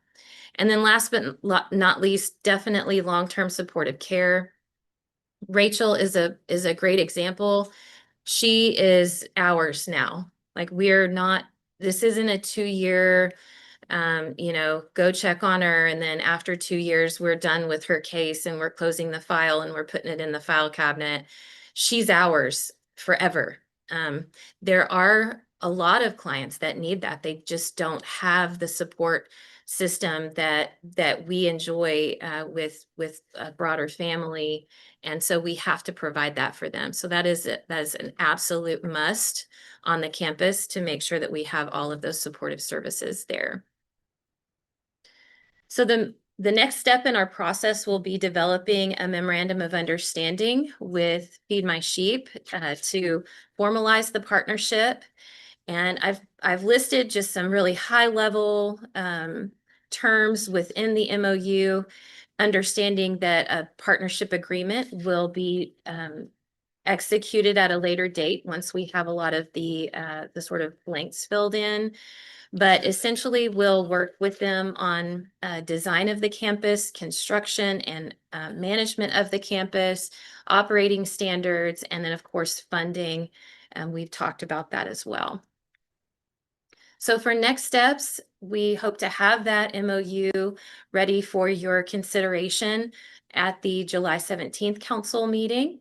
And once that MOU is in place, then we'll really be able to hit the ground running with all of the other pieces to the puzzle, having that lease agreement executed for the property, basically providing Feed My Sheep with site control, developing operating procedures. We'll start working on those safety and security protocols once we understand where the footprint is going to be exactly, coordinating with consultants for on-site and off-site improvements, applying for that Section 108 loan.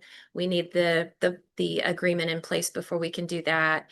And then also identifying additional funding sources. That's it. Questions? I have several questions. We were talking about classes, and I think classes, kind of to Bren's point, about more so than just providing somebody more than just a roof over their head. The classes are at Sunrise Center, is that right? Right now, yes, sir. Okay, would they be on this campus? Yes, sir. Ideally, both. Okay. When Councilmember Kirkendall, I'm sorry. So that's for folks that are, that the classes that are like, NA or AA, but there are also for those that have more are early in their substance use treatment. A lot of times we're putting them in residential treatment facilities that would not be on site. And Nancy and Jeff can speak to that a little bit more. We have, I think, 2 or 3 partners that we work with. So that the Sunrise Center was more the ongoing counseling classes, but not the residential treatment program. Yeah, but I think that's important. I have a friend that ran Haven for Hope in San Antonio for Yes, a long time. And Haven for Hope had a lot of different classes that help people. And I think when you talk about particularly a chronic population, that's particularly important. So, and may or may not be on campus. But with that said, I guess HOP there would be transportation available, or Yes, we've had some initial conversations with the HOP, and so with the new microtransit system that we've rolled out this year, we will be able to provide services to the campus through that in partnership with them.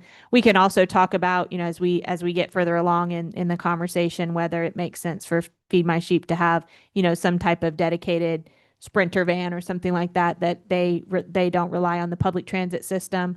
But the public transit system will be able to serve this site. We've checked in with them. last comment. I also just wanted to add just real quickly, we will with each person and do now develop what we call a care management plan. And it's tailored to each person's specific circumstances. So it will include getting your ID, getting your social security card replacement, applying for jobs, learning how to budget, providing them with counseling for mental health or substance. So whatever that person needs, they'll have an overarching care management plan with specific targeted timelines for everything and delineated tasks as to what the client is responsible for and what we're responsible for and how we'll sort of walk together through that process. So it's all sort of tied into more of an overarching holistic approach to self-sustainability. Last comment that I would have, you read in the Austin paper or whatever, sometimes about the total expense of dealing with the homeless. And as we try to sell this to the community, I think it's going to be important that we're really able to demonstrate that, look, this is what we're spending now. And if we invest in this, we can actually, more so than just helping our fellow man, we can also be saving ourselves a lot of money. Yes, sir. And even though they serve a different population, the free clinic is really good about putting those kind of numbers together. Yes, sir. And I think that's really what we were trying to illustrate with this slide. While it's not an exhaustive list of expenses, to be sure, we just sort of grabbed some of the things that we were able to, from a city standpoint, just through city services. But yeah, that's a great idea to get the broader community to contribute. Thank you. Of course. Council, anything else? Thank you both very much. Thank y'all so much for your time. Jeff, I just wish you would get excited about what you're doing. That's all I need you to do. I need to tell you something more important. I got the deer. He's sure enough big this year. Then what are we doing here? Let's go. Thank you all very much. All right, next item number 3 is to discuss revising and amending Chapter 15 of the Code of Ordinances related to collection of brush, refuge, and collection of bulk garbage. Can we take 10 minutes? Certainly. Before we move on to this? Okay, thanks.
Go.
All right, so we're gonna, Don, we're gonna make a quick switch and we're going to do item 4, which is a discussion regarding the 24th Street Bridge rehabilitation. That's you anyway, Yes, sir. looks like. Very good, thank you.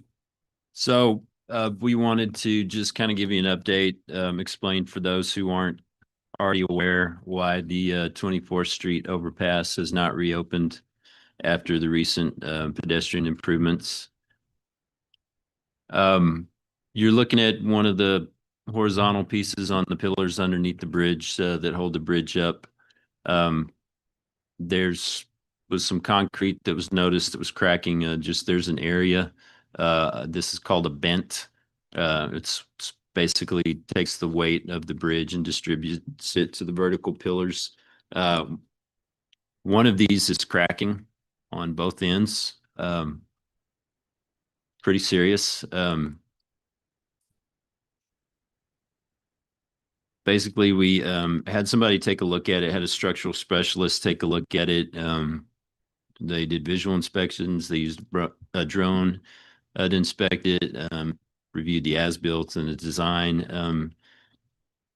The beams that are resting on this bent that's showing the cracking, they've shifted. They're moving. So as indicated to the north, about 7 inches. That's a lot for a bridge to move that's not supposed to move. So we're a little bit alarmed at this, and we closed the bridge down till further notice. If the bridge were designed and built today, it would probably be built a little bit differently with slightly different curvature. It's not to say it was designed wrong, but just was a little bit unexpected in that aspect of the design. And we were advised not to allow live load back on the bridge, and we are recommending that we do further analysis. Some closer looks at it. On the right, you can see you're looking straight at the area that's falling off. It's about that tall and about that wide. Don, is that the beams are moving away from each other, or is that what the Like they're big gap sliding. is? Like it's sliding. Which direction is it moving? Like, is that the gap between the two beams? Is it moving? Are they moving apart? Yeah, The 7 inches? They're moving apart a little bit. This should have more of a weight bearing surface on this area. James, feel free to come up and So they're not sliding out, it's sliding apart.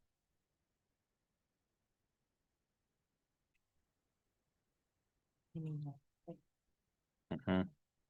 get away. James said more. So according to Ed, and this is a part of that's going to get evaluated with this next phase of evaluation, I guess. They're thinking the pier and bent section is what's rotating there. Oh, okay. So you can see it, it's more surface on the left beam and it's less on the right. So the whole pier is moving over. So the beam stayed and the pier's moving out from under. Right. Because the Well, beams those can't pictures look like really- it's also twisted. Correct. Right. Is that right? Yes. Correct. Okay. So I believe How old's that bridge? 80s, I think. 40. It's showing its age. You turn 40 and things start falling apart. I think I've shifted a little. No, off the top of my head. It's Mayor, I've forgotten that number since I looked at it 2 days ago. It was put in service in the early 80s. Yeah, I feel like I've seen that somewhere. Looks like it has a shim under it. Is that? It's plywood. So that's very yeah, there's kind of like you can call the shim that's formed as part of the concrete of the bent itself. And so it's so that the flat top of the bent will have a slightly angled surface where the beam of the bridge, which is following the vertical curvature of the road, can rest on it, flat to That was flat. always but there. Just It's supposed to be there, but the beam is supposed to be on top of it, not beside it. Kicking out. Mhm. I wonder what, and I'm sure this can come out in the analysis, but I wonder what impact the railroad has, with the vibration of trains going by, et cetera. And also, is there a formal inspection process? There is a formal inspection process. These are inspected annually. TxDOT administers that. They have different levels of concerns that, they'll either note in a report, which, gets sent to City Hall and eventually makes its way to us. For items of, Sent to you, Mayor. That's probably true. I know lots of stuff gets sent to the mayor. He yeah, doesn't read. I know the report wasn't sent to me when I see Dear Honorable, and I'm like, yeah, that's not intended for me. It's sent to me too. So they have certain levels of concern that they will contact us directly about in Public Works and other than just a report that goes through snail mail. This was noted on the most recent report, but it was not on that elevated list of concerns. But staff on site noticed it visually, and that's how it got on our radar. Think it's got that much worse in the last year? Because I can't believe they wouldn't have put that on the top of the list. There was definitely spalling. There was a certain amount of spalling. If it was as wide and as, if it was this much surface area concrete, then I would tend to agree with you. I'm not sure that it was quite as big as this. I picked up a handful of pieces that were still there. So, those had at least come down since the last really heavy rain that we had had. That's part of, of why we want to do this evaluation that we're asking you to approve tonight, is to really understand how much it's continuing to progress and what options we have to either repair or if we need to consider a rebuild of the bridge. But as Don said, TxDOT does do annual inspections. We included in the scope of work for this bridge rehab anything that they had noted in their last annual inspection. So it appears that it may be, progressing more quickly. Come along and pull it back. There you go. Maybe. A big come along. So the first phase of review, this is actually the opposite end. So this is a little bit of damage on the opposite end of the same bent.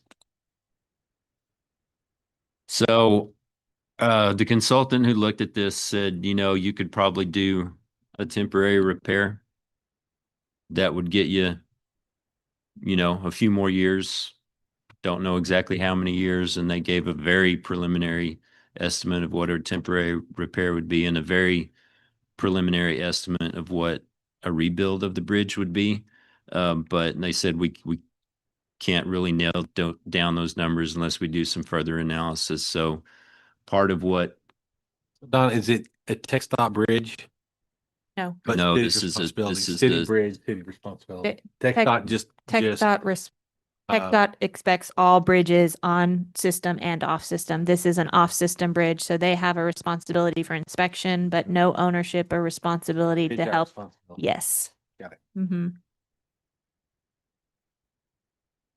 So the next phase of work that we're recommending you approve is that we do some monitoring, as Bryn mentioned, to see whether the bridge is still moving, and if so, you know, how much, how fast, and also to develop some numbers and some estimates that would help us inform a recommendation from us to you on whether we do a temporary repair or whether we rebuild the bridge. So we want to find out whether it would really be worth whatever lifetime we get out of a temporary repair for however many millions of dollars versus the cost of rebuilding the bridge. So we're going to get more refined estimates than the numbers you're seeing there for comparing the cost of a repair to the cost of a replacement, as well as kind of a refined estimate of what the expected lifetime of a repair would be. And that would be about $150,000 for about half a year. I'm so sorry, though. I know. You were so excited. Did you? I'm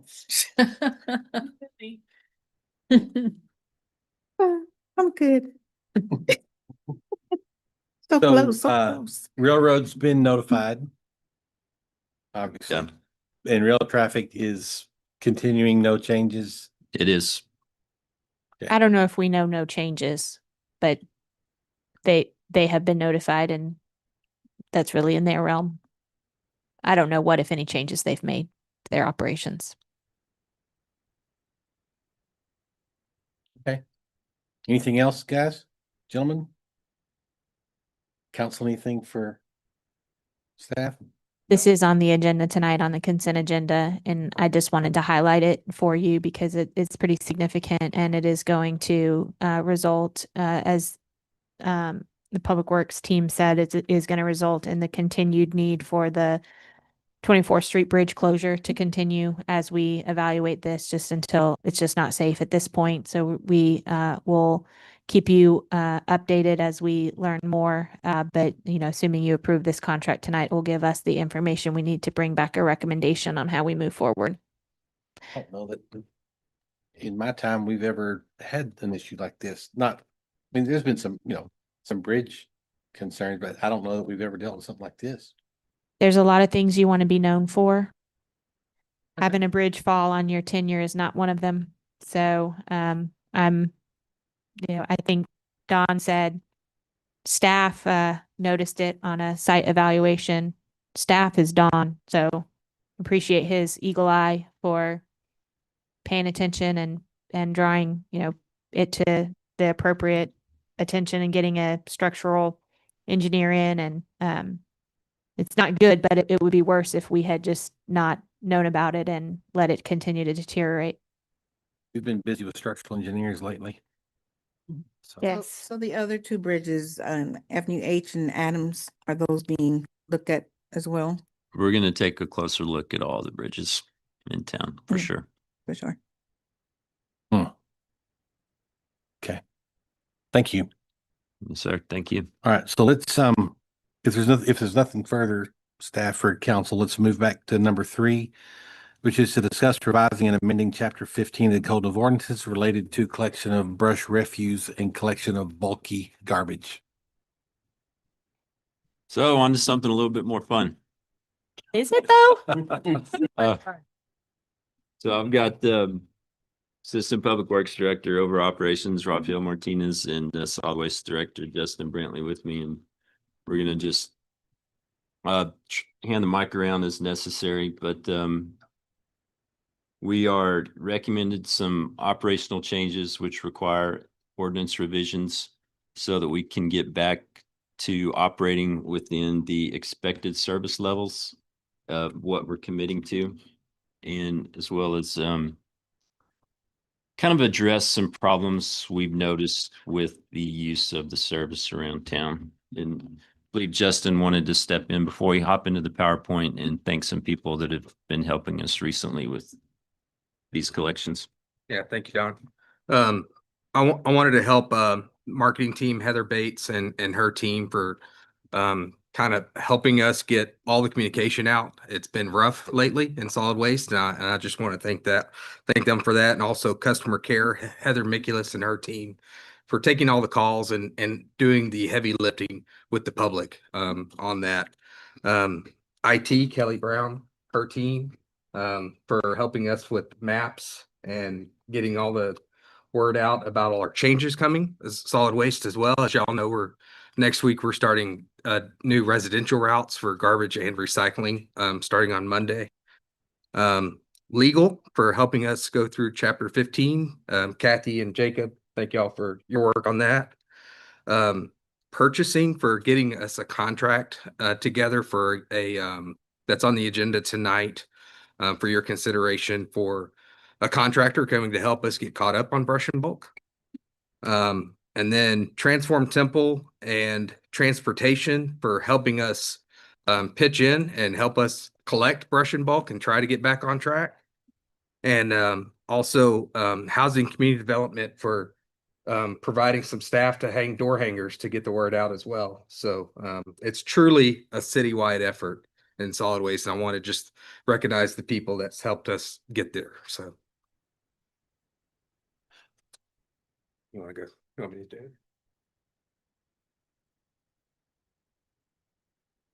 Yeah, I'll start off. Okay. So what we do now with brush and bulk, and that's a phrase that I'm going to try to get us away from. People just say brush and bulk, and I think they think it's one service. It's actually two services. So we make it to, if you're a resident, we make it to your house twice a month, pick up this stuff from behind the curb. We let people go, once monthly to the landfill, and we give them free disposal there. And then they can also come and drop off however much brush they want at Isn't that free when like a pickup load, right? It's not like a it's a bit that's true. Okay. It's pretty much what will fit in the back of a pickup. Yeah. Okay. And but they can bring however many pickup loads they want to solid waste complex and drop it off there. So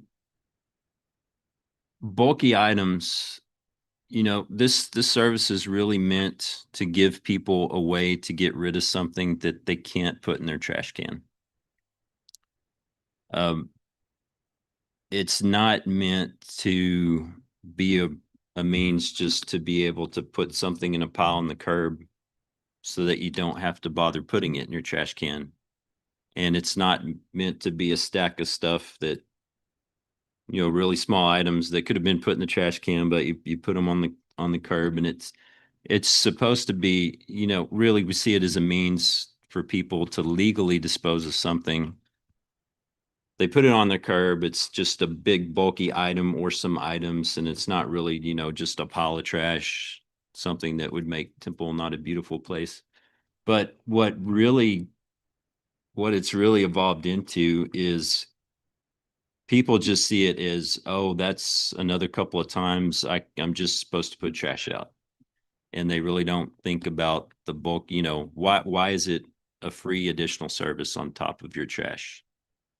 So it's pretty much just in a lot of addresses, it's people just saying, well, I might as well use the service.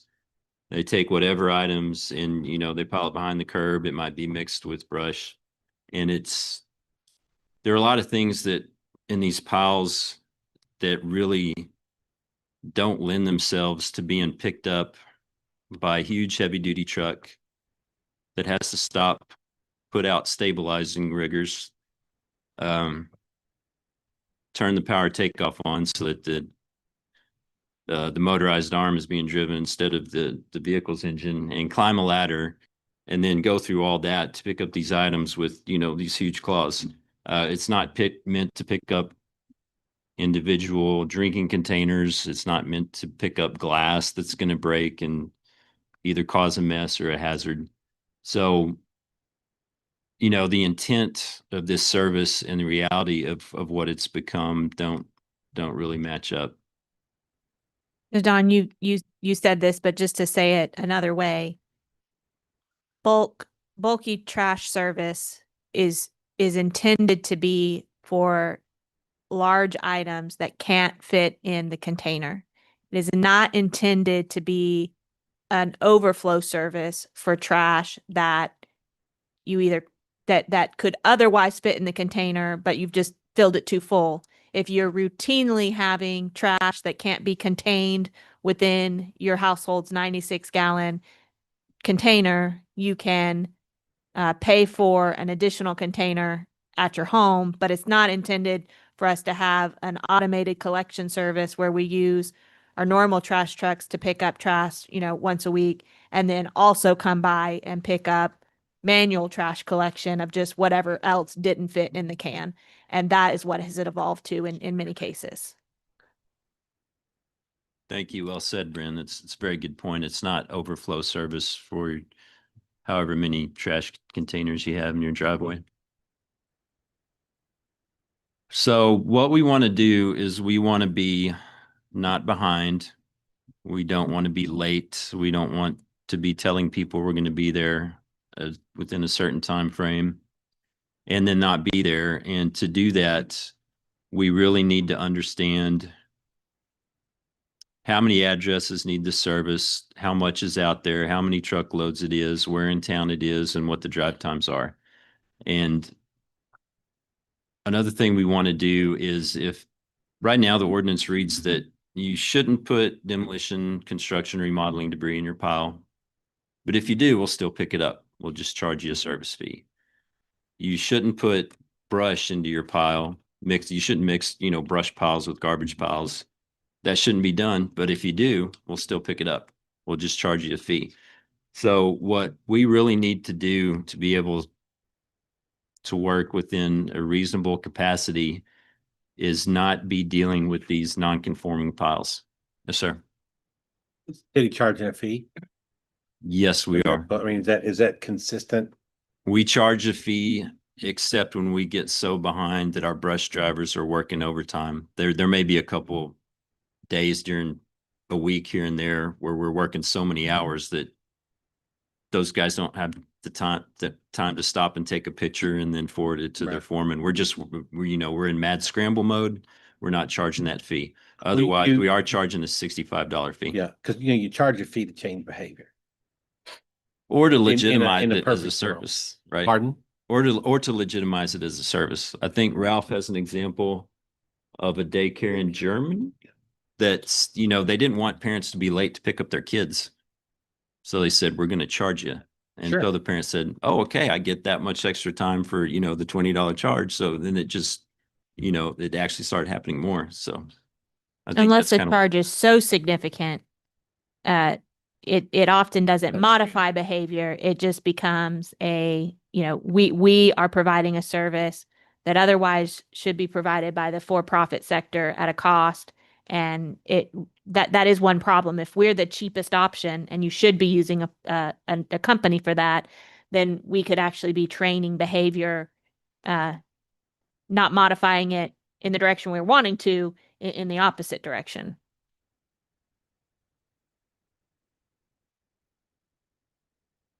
so what we don't want bulk collection to do is scoop up a lot of brush along with the trash and then go into a truck that's going to sit in line at the landfill and then eventually unload all that into the landfill and take up some landfill space with brush. We don't want that to happen. We also don't want our bulk service to be scooping up a lot of recyclable materials that could otherwise be put into the recycling containers and be picked up by our fleet of residential side load trucks that are going to be coming by every week anyway. We would like to get those recyclable materials we'd like to commoditize them.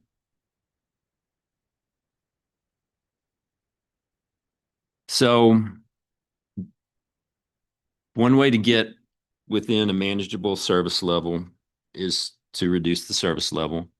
That's one way to meet the expectations. That is part of this recommendation, a very significant part of it.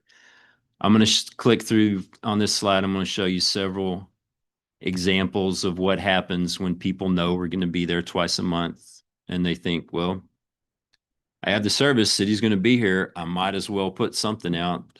This first example, got a couple of bags that are trash. They're not brush refuse. We can't compost those plastic bags. Those are trash.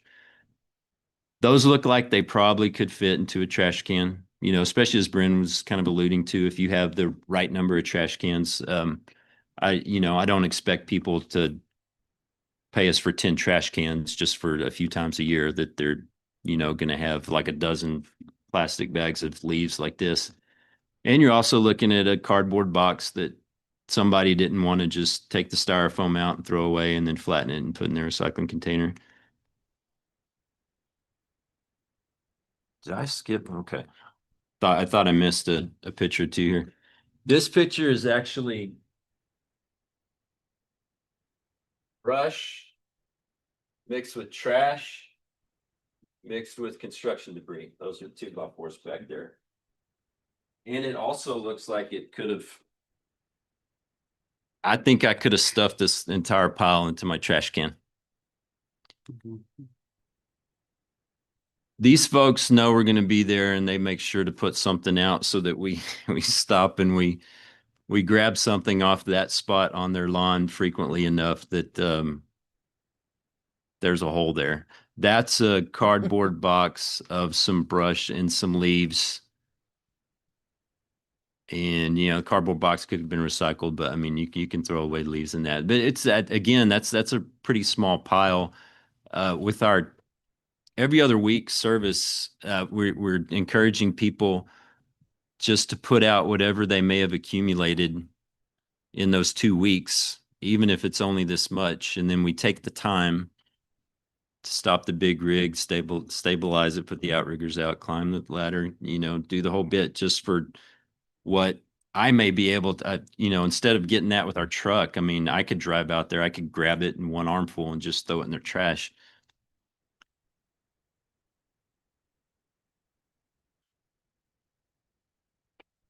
So I'll let you can step in here. So just to reiterate a little bit, we want to provide better service levels for the appropriate sized piles. Bulky items, like Don said, anything larger than can fit in your trash can, like couches, mattresses, beds, stuff like that. That's appropriate.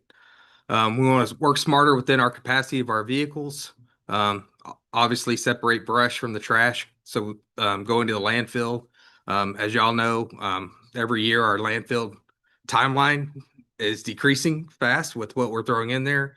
And we want to be good stewards of that and not throw brush in there and take up the room that could be used for trash.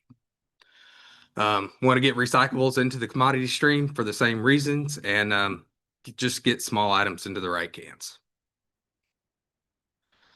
So what we're proposing is to go from a static collection zones from the 8 areas that we have and do an on demand system where people request, put stuff on their curb, and then we will go out there, and we were proposing to do 1 brush pickup per quarter, and we're going to do this in the calendar year. So we're proposing to start this in August. August and September will be the first quarter since we're starting in August. And then in October, it'll start over. And then, so every 3 months, give each household 1 collection for brush. Up to 6 cubic yards for no additional cost of what they're already paying for their residential solid waste fees. And then if it's 6 to 12 cubic yards, then it'll be a $65 charge, up to 12 cubic yards. If it's over 12 cubic yards and people want to put that out, we're going to ask them to get a roll off and load that container themselves, and then we'll pick it up with our other service and take it to the landfill. So, also, for brush, we're going to continue the solid waste complex to allow residents and landscapers and the people that come to the homes and cut the trees, they can bring it to the solid waste complex for free. They can haul it to us for no charge. And then our trucks will actually, we manage that pile at our complex, and we end up taking all that to the Brazos River Authority to be mulched up. So we're going to continue to do that. So at our solid waste complex out at 2611 East Avenue H, behind the CNG station out there, and you can see the brush drop off pile there that we currently use. Bulk is the same idea, going from the static collection to the on-demand system. One on-demand pickup per quarter. Same guidelines with the 6 to 12 cubic yards. The first 6 cubic yards are free. Anything above up to 12 is $65. And then same thing, if it's over 12 cubic yards, then we're going to ask them to schedule a roll off to be placed there, and they can fill the roll off, and then we'll haul it off. We're also going to add 2 free bulk drop off events per year, one in the spring, one in the fall. Spring cleaning and fall cleaning, where we just on a Saturday, we'll open up our complex out there and say, bring it to us, whatever you want, however much you want. Bring it to us and we'll throw it in our containers and haul it to the landfill. So no charge. And then also we're going to continue the service that we have with our partnership with Waste Management, where everybody can go to the landfill with the free pickup load once a month with the current water bill. Yes, ma'am.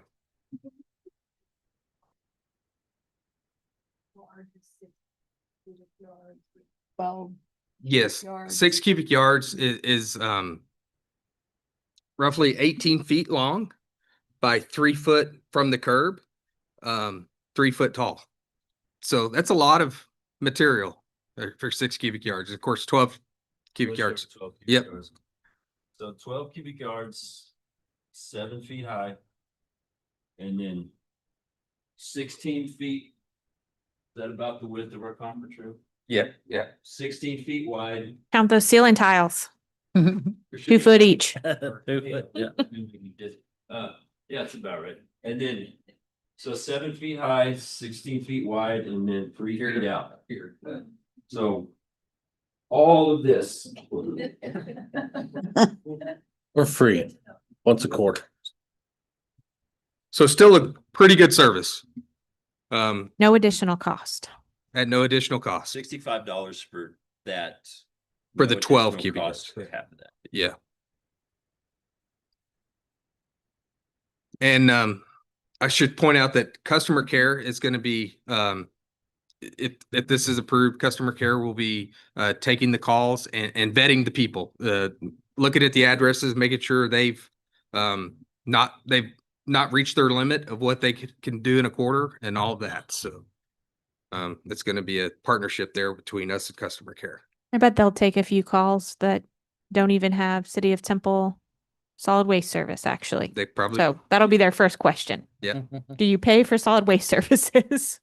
Or do you live in another city? I don't know if you went over this or will, but of how customer care will only take what you can pick up. Will only fill slots. Yes, we have another slide kind of Okay. later on, but only if we need to get into that. I kind of have it as the backup slides, Okay. but I can talk on it real quick. Let's wait and let's do it because we've got the Okay, link that'll yep, bounce yep. right to that. Okay. Yeah, we can talk through that a bit, Chase. Okay. Thank you. So expected outcomes is enhanced service levels. Customers are engaged with communication and service. They're going to be calling, requesting the service. We're actually going to confirm that we collected the items that they requested. We'll take pictures. We'll send that pictures back through email or text, however they want to be requested back, so to be improved communications all the way around with the customers. Lower maintenance cost is what we're expecting on our trucks because we're not just driving around every neighborhood looking for piles. We're actually have a targeted pile and we're going to get it. Curbside trash piles be reduced in duration and unsightliness in the city. Currently, since we do it every other week, our ordinance reads that they can put it out a week ahead of time. So honestly, they can have, there's like 3 days a month that somebody can't have something on their curb. So it's, this will clean that up as well, and the city will start looking better. And also improve recycling participation, as we talked about the items that we find on the curb all the time that could be in a recycle can. Key ordinance changes, like I talked about, the quarterly brush refuse collection, 1 per 3-month calendar, and the quarterly bulk, 1 per 3-month calendar. Non-conforming piles are not to be collected. What we're actually going to do is educate. If somebody has a non-conforming pile and they requested us, we're going to put a door tag on their door, let them know what was wrong with the pile, give them the opportunity to fix it, and then we'll come back. We'll put them at the end of the line again and get them the ability to fix that. And, as residents start learning, start getting that communication, they'll get better at it. And if it's something that we just simply don't collect, it's just not part of our service. We've also talked about in our staff preparations for this, we'll have resources to refer folks to of, businesses that could provide that Like service. tires and Right. Or, appliances, things that, like, for example, a refrigerator with Freon in it can't just be collected, but there are companies who can come get that and properly dispose of it. So we'll have that opportunity. Hopefully we'll catch that on the front end, because as part of the intake procedure to schedule the appointment, we'll get some information from the callers to make sure that what they're asking us to pick up is something that is part of our service level. And if not, then we can direct them to the appropriate resources at that point. If they don't provide us that information, and we still get there and then realize that at that time that's not something that is within the guidelines, then, as Justin said, we'll leave communication at the household, but then they'll also be contacted by customer care to say, hey, your pile was not picked up.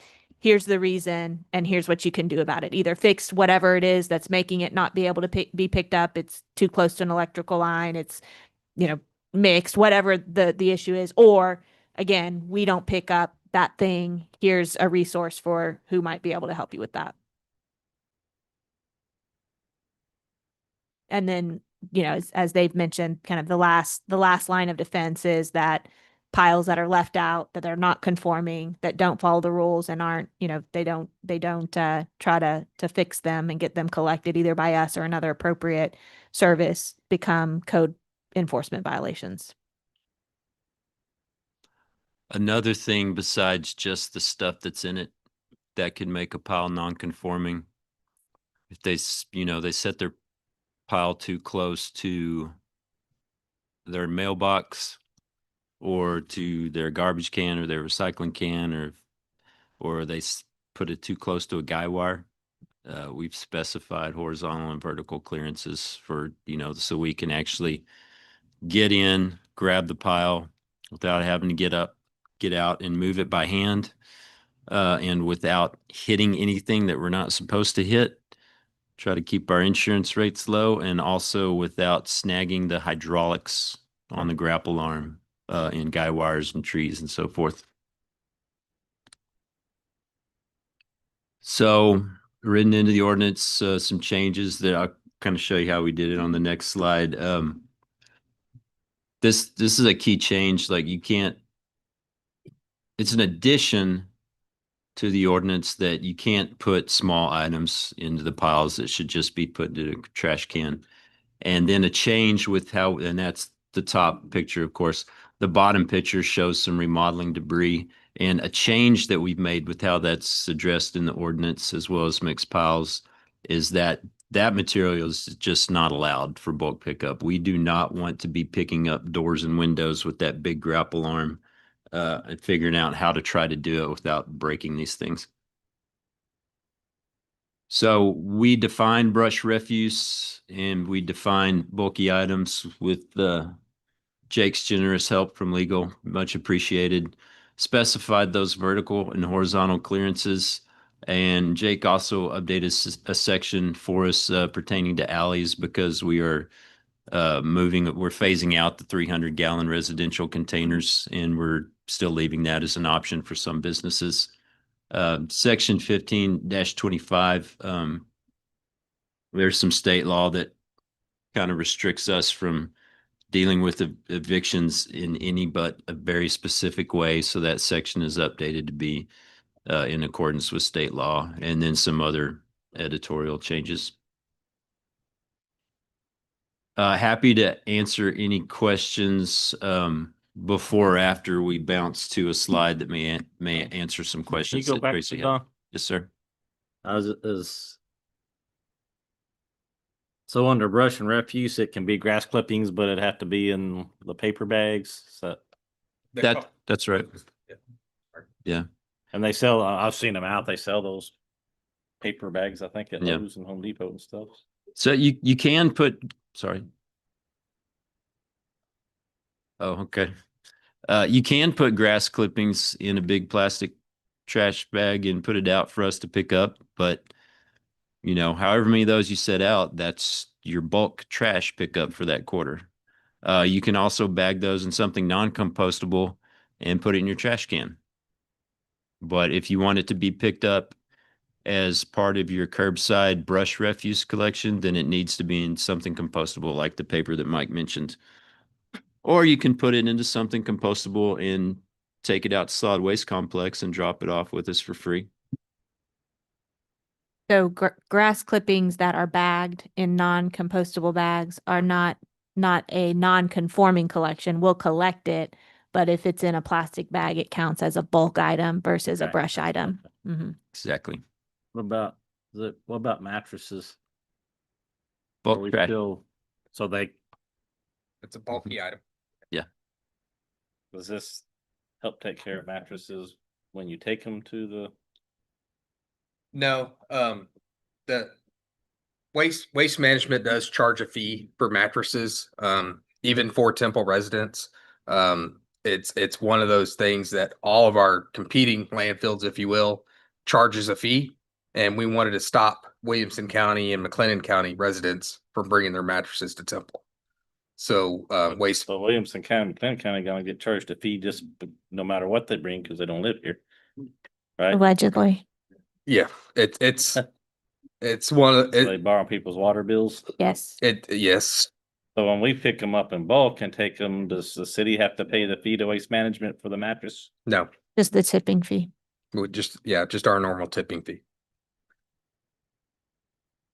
So it's better to put them on the Okay. curb if you're a resident or, Yeah, you know, I just want to make sure that people are very aware of that. Mm-hmm. So. 'Cause it's kind of backwards. If you bring it to us, we'll charge you, but we can just throw it on the curb and it's free. So. We can continue to evaluate that, Mike. We, as we talk more about, as we get further along in our landfill master plan, that'll set us up for some good conversations. But the more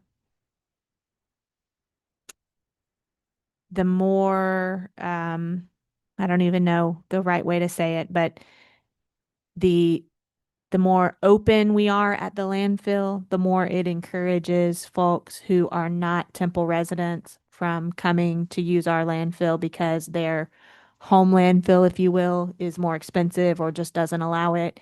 And it has, we believe that while our landfill is only supposed to serve a 7-county region, we believe that over the last, especially the last few years, that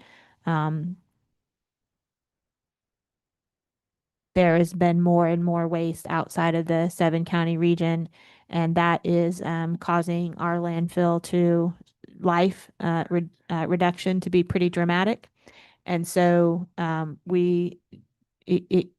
one opportunity for enforcement, just if you can't stop people from fabricating that they're Temple residents, is to just not make it lucrative to try to do that. So there may be a balance we've missed there, but that's the struggle that we've had, is that we have a lot of people who have represented that they are City of Temple residents in bringing trash to the landfill over the last few years, and we've seen a dramatic increase in the waste that's being disposed, and thus a reduction in the life of our landfill. I don't do that. And so, and we have, again, we will be able to go into a lot more detail and policy level discussions as we begin to talk more about the landfill and options for that. Staff just got a summary report of a progress report. So, in the next few months, we'll have more detailed conversations about that. But that's kind of what we're trying to accomplish there. I agree with that.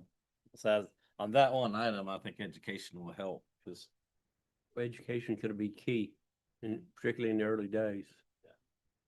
We actually, the other thing with this is we do want to encourage residents to use services that are available to them that, so if you buy a mattress, you should be able to have your old mattress taken away. And it kind of goes back to training for behavior. If we are the cheaper option versus, the other options on the market, then that doesn't help us discourage, the behavior that, we're hoping to encourage people to not,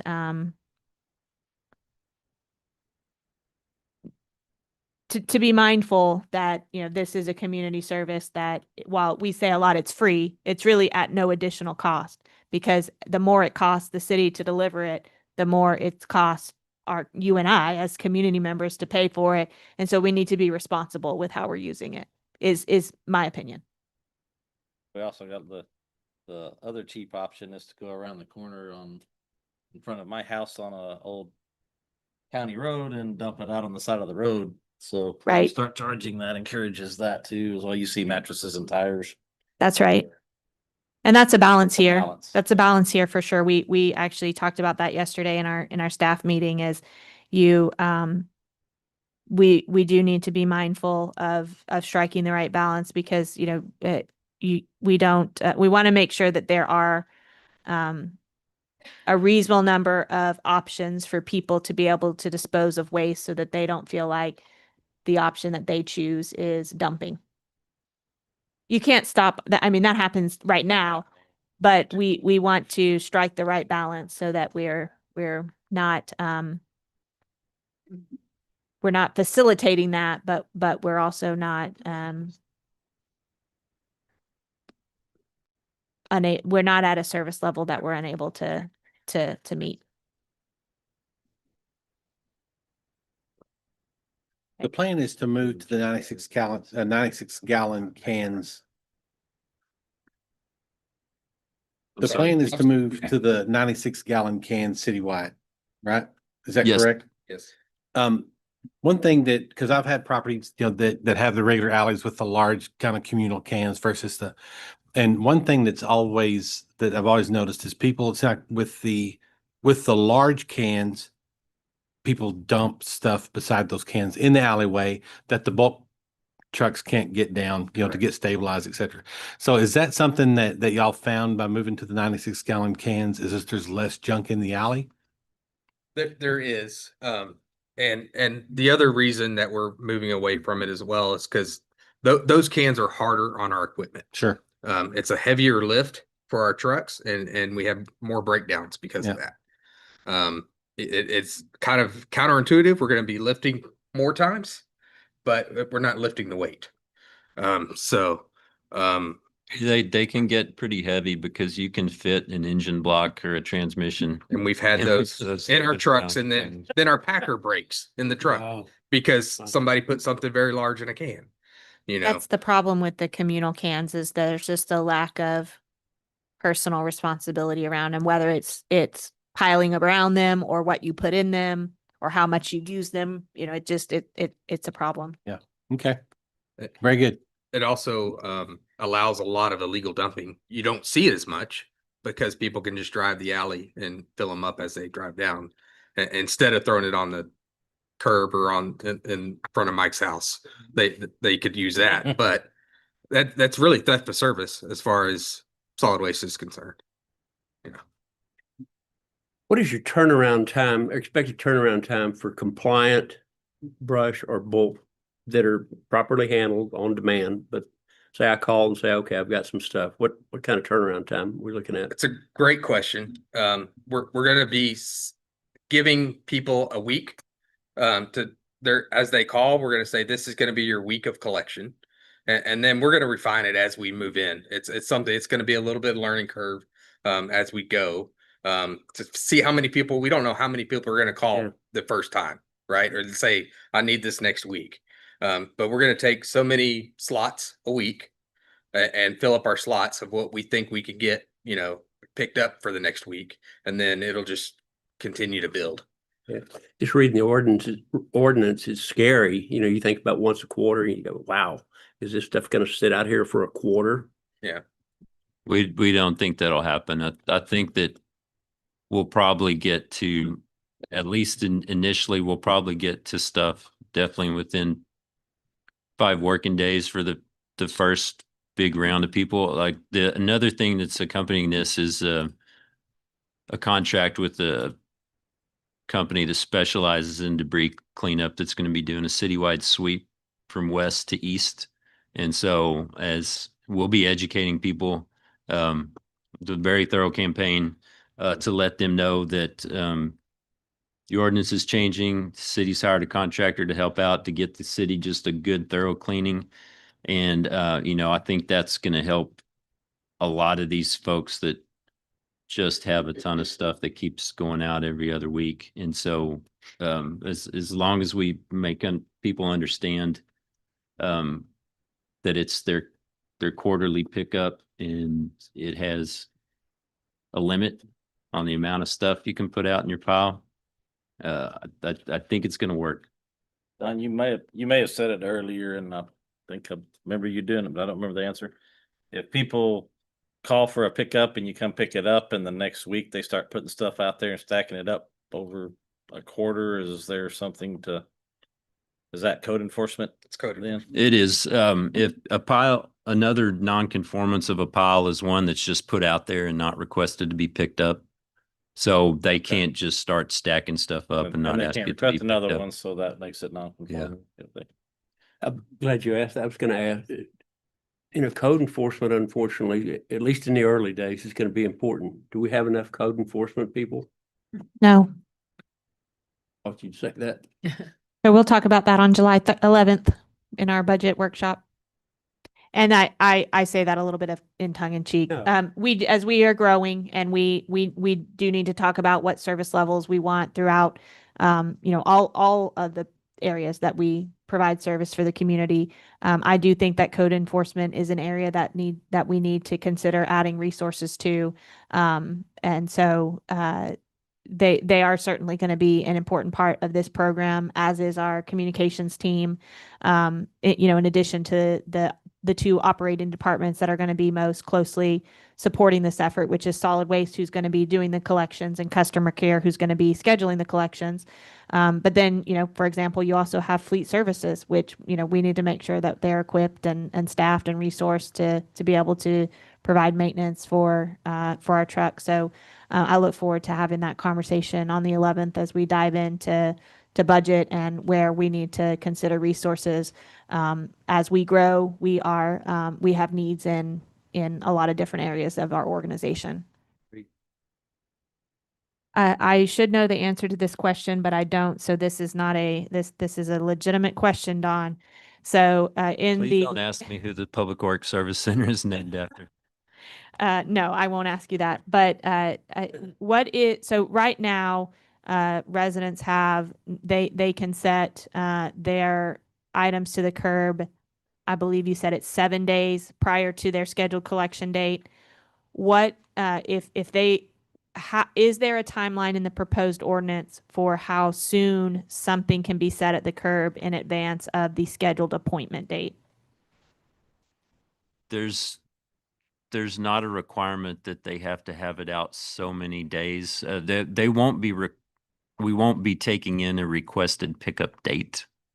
People will call in and tell us what they have to be collected, and then we'll tell them when we'll be able to get there, what week we'll be able to. But is there, I think, to Councilmember Kirkendall's point, like if I call it, if I'm going to do a garage clean out and I anticipate I'm going to have, something bulky to set at the curb, and I call and make an appointment, and my appointment's in a week and a half. Am I allowed to set that thing out that day and wait for a week and a half, or is there a timeline in our proposed ordinance that you have to have, you can set it out no farther in advance than X from the date of your scheduled appointment? If we don't have that in the draft ordinance, I think we might consider that, because the intention was not that you schedule an appointment and it may be 2 or 3 weeks from now and you just get to leave it at the curb that whole time. Our goal, I think, is to get it where you can have an appointment, really up to council and your policy decision. But at least in my mind, I hope that we get to the point where if you call for an appointment, it's going to be available that next week. So there's not going to be, a large waiting time. But until we get this started, until we get some sense of the volume and we're going to have to do this a little bit before I can come back to you and say, okay, with our 8 frontline trucks, here's the routine wait time for an appointment. Is that an acceptable service level, or do we need to consider adding additional trucks and additional resources? But, I think that might be something we need to address if we don't want it to set out. That's a question for y'all. Do you want to see something in the ordinance that gives people still that 7-day window, or do you want them to be able to set it out? If it's spring cleaning season and, it's maybe 2 weeks or 3 weeks till the next appointment, is that okay? Or do we want to say your appointment is in 3 weeks, don't set it out before? I'd like to see that 7-day window. Just 7-day stay? But it's Even gonna be under our enforced. existing system, if somebody's pickup was on a Thursday and they won't have another one until, 2 weeks, they put stuff out the next Friday. Right. It sits there for 2 weeks. I'm going. So I would love to see that 7-day window. The 7-day stay? Yeah, we can definitely add that. At the time we were making the changes, a lot of the processes were still being worked through. So this is very helpful. I imagine we'll have some other tweaks that we'll need to make as well. And I think that's a great idea, but I'm just thinking it through realistically. It seems like most people are going to call when they've already got the stuff out on the curb. And so then what happens if they're told our next round is 3 weeks? Are they then supposed to take it back off, store it in their garage? I think they're gonna make. I don't people mad. know. Mm-hmm. So So, just but- leave it as the next available appointment as long as they've called and made a schedule, it can be on the curb? And it may be that we just try it and see what happens, and we'll probably have to come back in a few months and make some tweaks based upon That's very true. really working. We do need a little bit of time to just see how this works out, and again, understand, currently we have 8 frontline trucks, 2 spares. How many, we don't know, we're not going to know what the demand is until we get this started. And probably, I think what we talked about yesterday, when you get towards the end of that quarter, there's probably going to be quite a few people calling if they haven't used it, trying to use it while they can. And just one other thing I was thinking, when residents are frustrated, or if they've already had to use their quarter pickup early in the quarter, is there any, would it be a good idea or a bad idea, especially for the customer care people, maybe to suggest that the neighbors work together? And, if everybody, and most people won't, when they're doing yard work, they're not going to have that much yard waste, but maybe say, work with your neighbors and one person can have their pickup, but they can share the day with everyone. So that way, it's a way to work with your neighbors to get more Yeah, good. pickup. Good Two-way piece of thing. education too, that would help. Yeah. So I didn't know if that would be an option, that maybe something helpful for the customer care people to suggest when they have angry I would agree. residents. Yeah, and I think one more thing to consider if we're talking of a hard timeline to put stuff out is right now we're scheduling a week of pickup. So if we said you can put it out 7 days prior, well, that window could actually be 7 to 14 days on when they're actually getting picked up. So I think at this point, this early, before we see how it plays out, it's hard to kind of put a Okay. cap on what that timeline looks like. Hopefully that's something we can figure out as the program grows. You know, whenever brush was working well, you could, you know, if your pickup was on Tuesday, I think you could pick it out like 48 hours before or so, but that was never enforced. And so people, including me, whenever I did the work, I just stuck it out at the street. out there Whenever they waiting. came by, they came by. So I just say that to say my encouragement would be not to put some sort of timeline in there that you're not going to enforce. Yeah, but I Which mean, I then you think go the back, answer now you is- need more code, you know, that is a slippery slope, but I would agree with that, but you know, if we come back and revisit it after we've had a few months of experience with it, maybe we can, maybe we can't, but you know, it's something to keep in mind for any future revisions to the ordinance. training wheels. Yeah. Policing it fine. would be a bear because, I mean, do you have somebody driving around town looking at piles and then confirming which one's having a request and which one don't? I mean, that's, you know, logistically, it can be done. I'm Right. hopeful that with the call in here that we're picking up, that's quick enough, so that's not really a big issue. They put it out and they call and they get it in 3 or 4 days is my hope. That's the best version of it. And, you know, and I think we'll get there. Now, again, the one thing I worry about there is seasonality, especially of brush. Bulk too, you know, if you even it out across the year, I don't think we would have any problems, but I do worry there'll be peak times when the wait times might be a little bit longer just because everybody's doing it at once. Tornado, all bets are off. Well, I would encourage us not really to worry about from a disaster perspective because we'll be on a different protocol at that point. Yeah.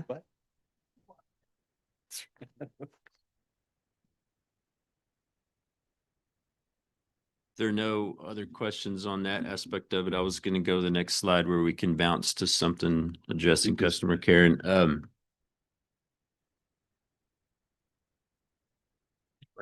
pretty sure I know how to use one of these things.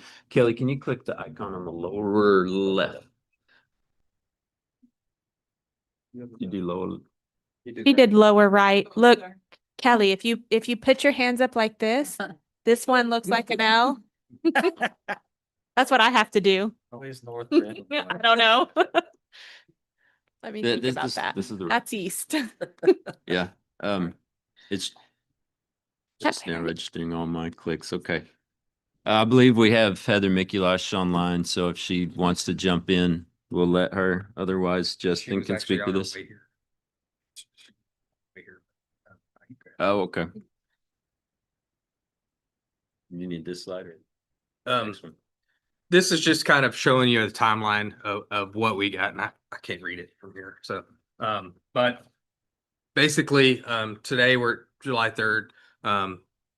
We're on your council agenda tonight is for the consideration of the contractor coming, and they're going to start July 9th if it's approved, and then work 22 days for the month of July, and then we would start the on-demand service for brush and bulk on August 4th. Heather's team and my team are working together to, Heather actually has a kind of a workflow of the calls and what they're going to happen, what her team's going to do, and then turn it over to collections and what my team's going to get done, and then back to customer care to close out the loop with the resident that has requested the service. And then also marketing and all that in between, and the education campaign that we're going to put out for this. So this is the workflow to show the two departments working and as we get calls and scheduling the service, and how it will go through and make the process be as smooth as possible.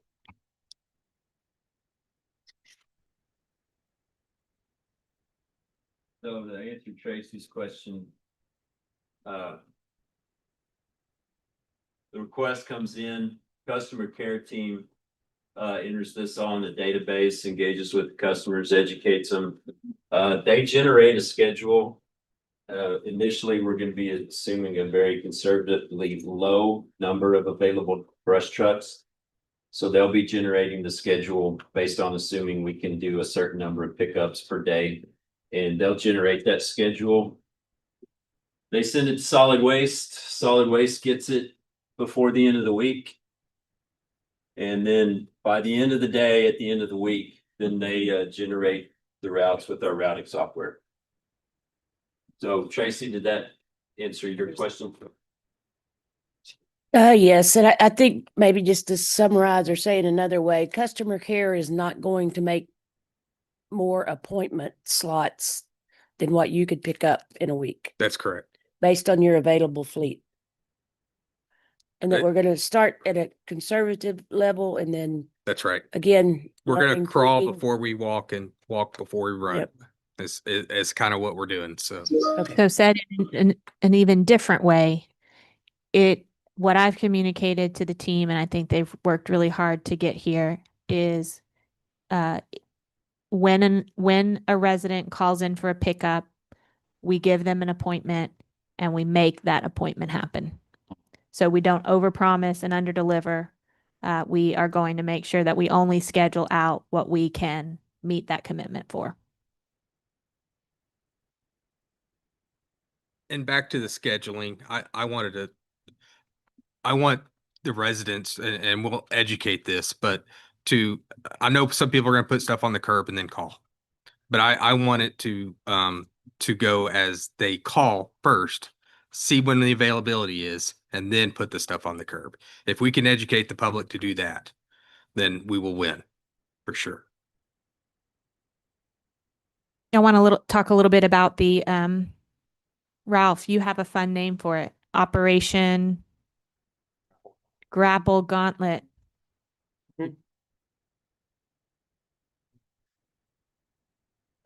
All right.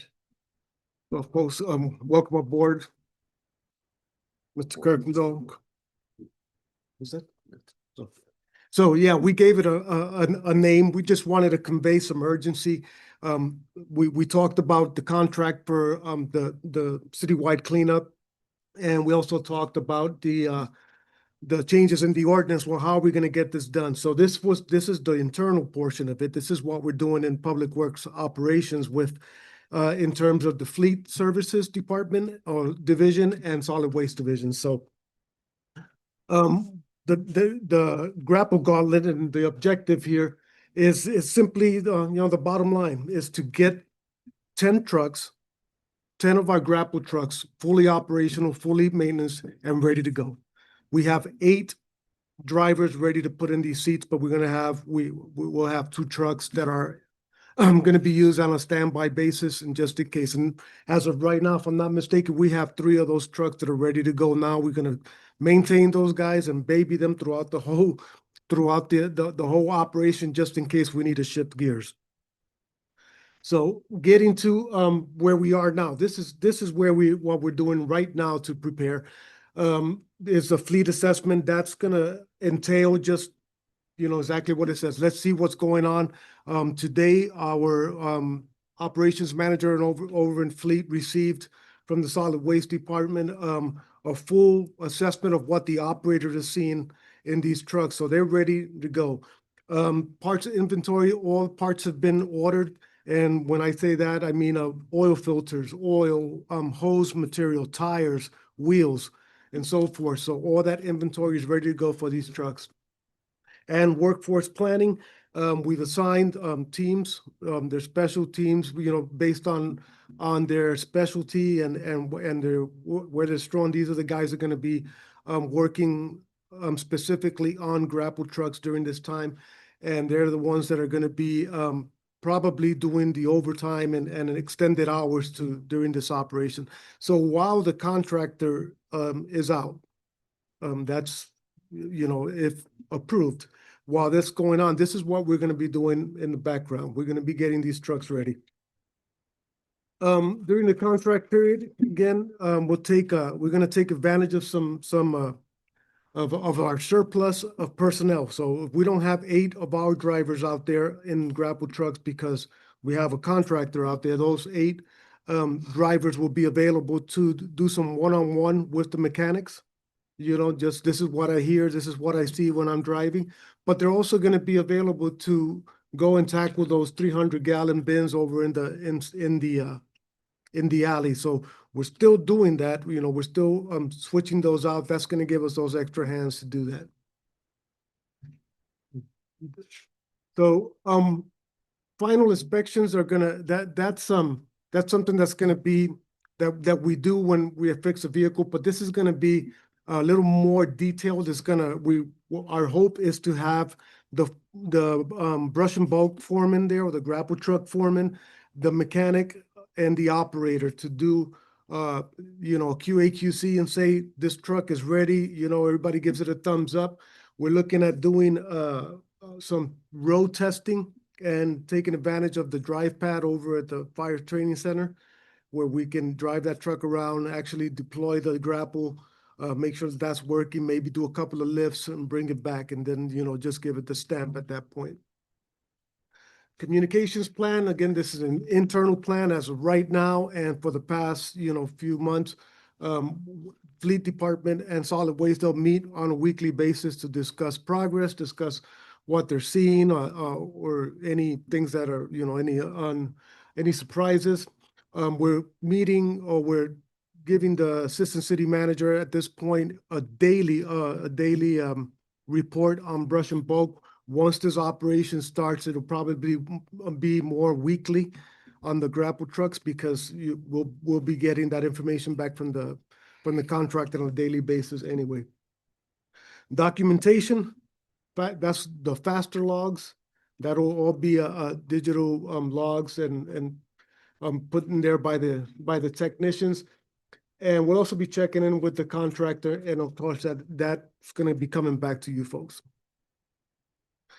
What our intention is our expectation is to deliver 10 trucks. That's our goal. Again, sometimes things happen, but we will do everything that we can to have 8 trucks, you know, on the road at the end of the contract period. So we have some we don't want to take advantage of this whole operation and learn from it, and maybe even develop some procedures from it. We hope that we'll be able to use some allocated funds to bring in a consultant, you know, or that can tell us, you know, how, you know, all the winning fleets around the country are doing it, and give us some feedback on our process and get us to optimize a little better. We'll evaluate what we're doing in fleet, and with the faster software that we're doing, is that meeting our needs? Can we get better on that? Do we need more updates?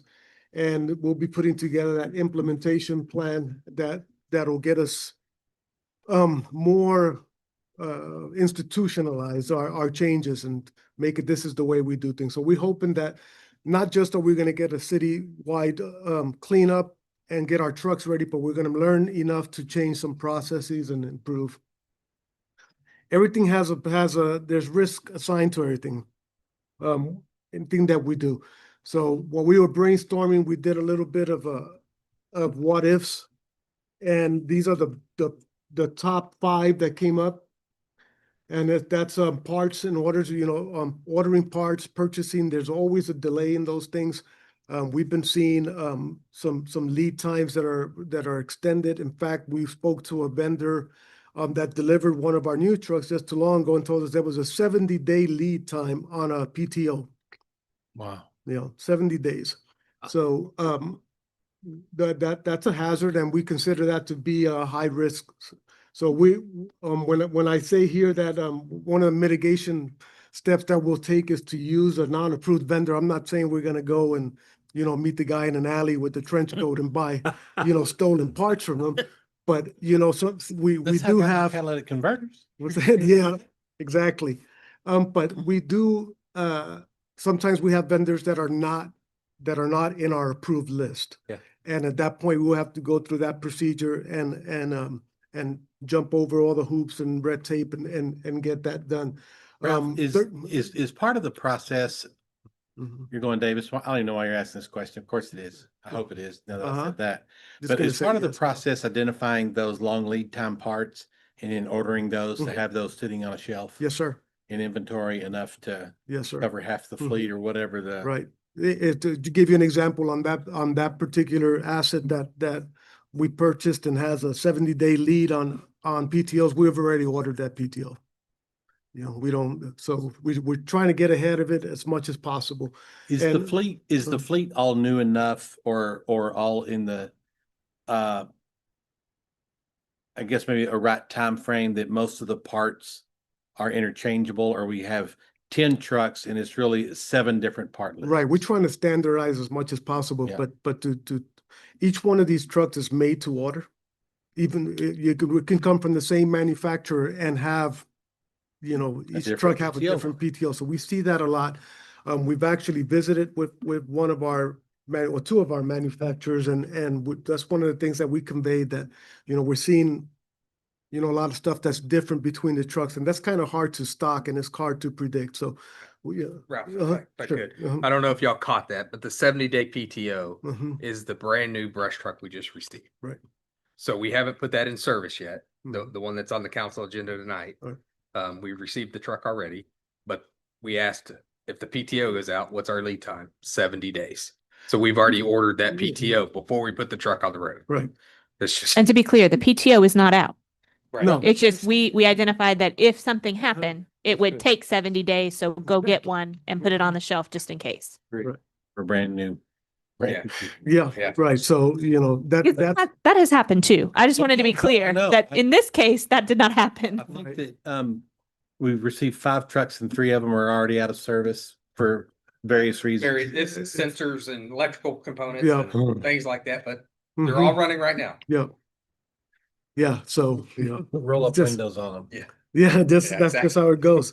But yeah, using third-party vendors, that by we might have a part that we can get from the actual part manufacturer. And if that doesn't work, we can always go to, let's say, Freightliner or another vendor that also fixes trucks. They might have that part. Sure. So that's just ways of mitigating things. Well, one of the other ones was the last one there is weather.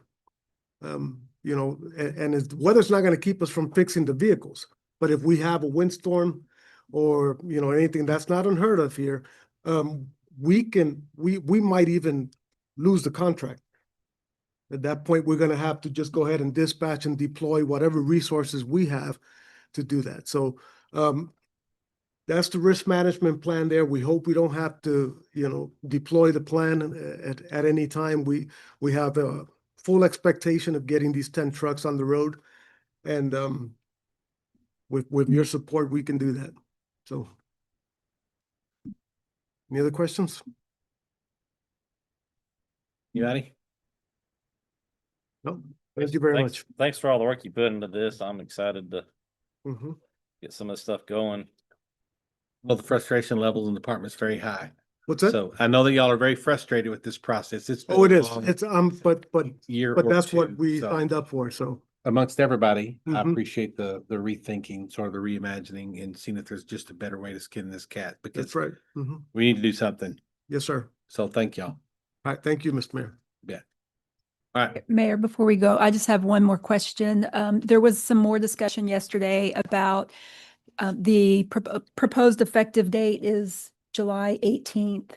It says August 1st, but that is, it had changed and it didn't get updated. And that was me. I did not update it. So we'll update it before the second reading, but it is intended to be effective on July 17th. Is that- And Colin Birch and Blow. yes, both.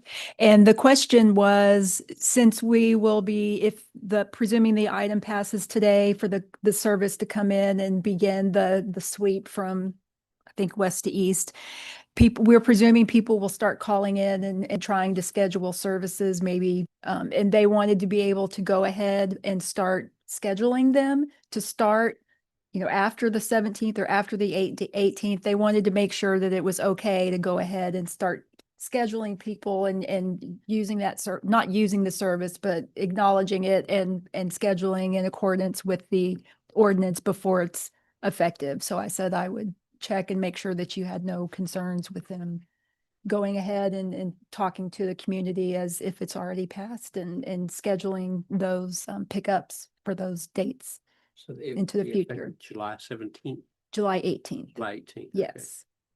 If we do that, if that happens, then conceivably you could already start out way behind.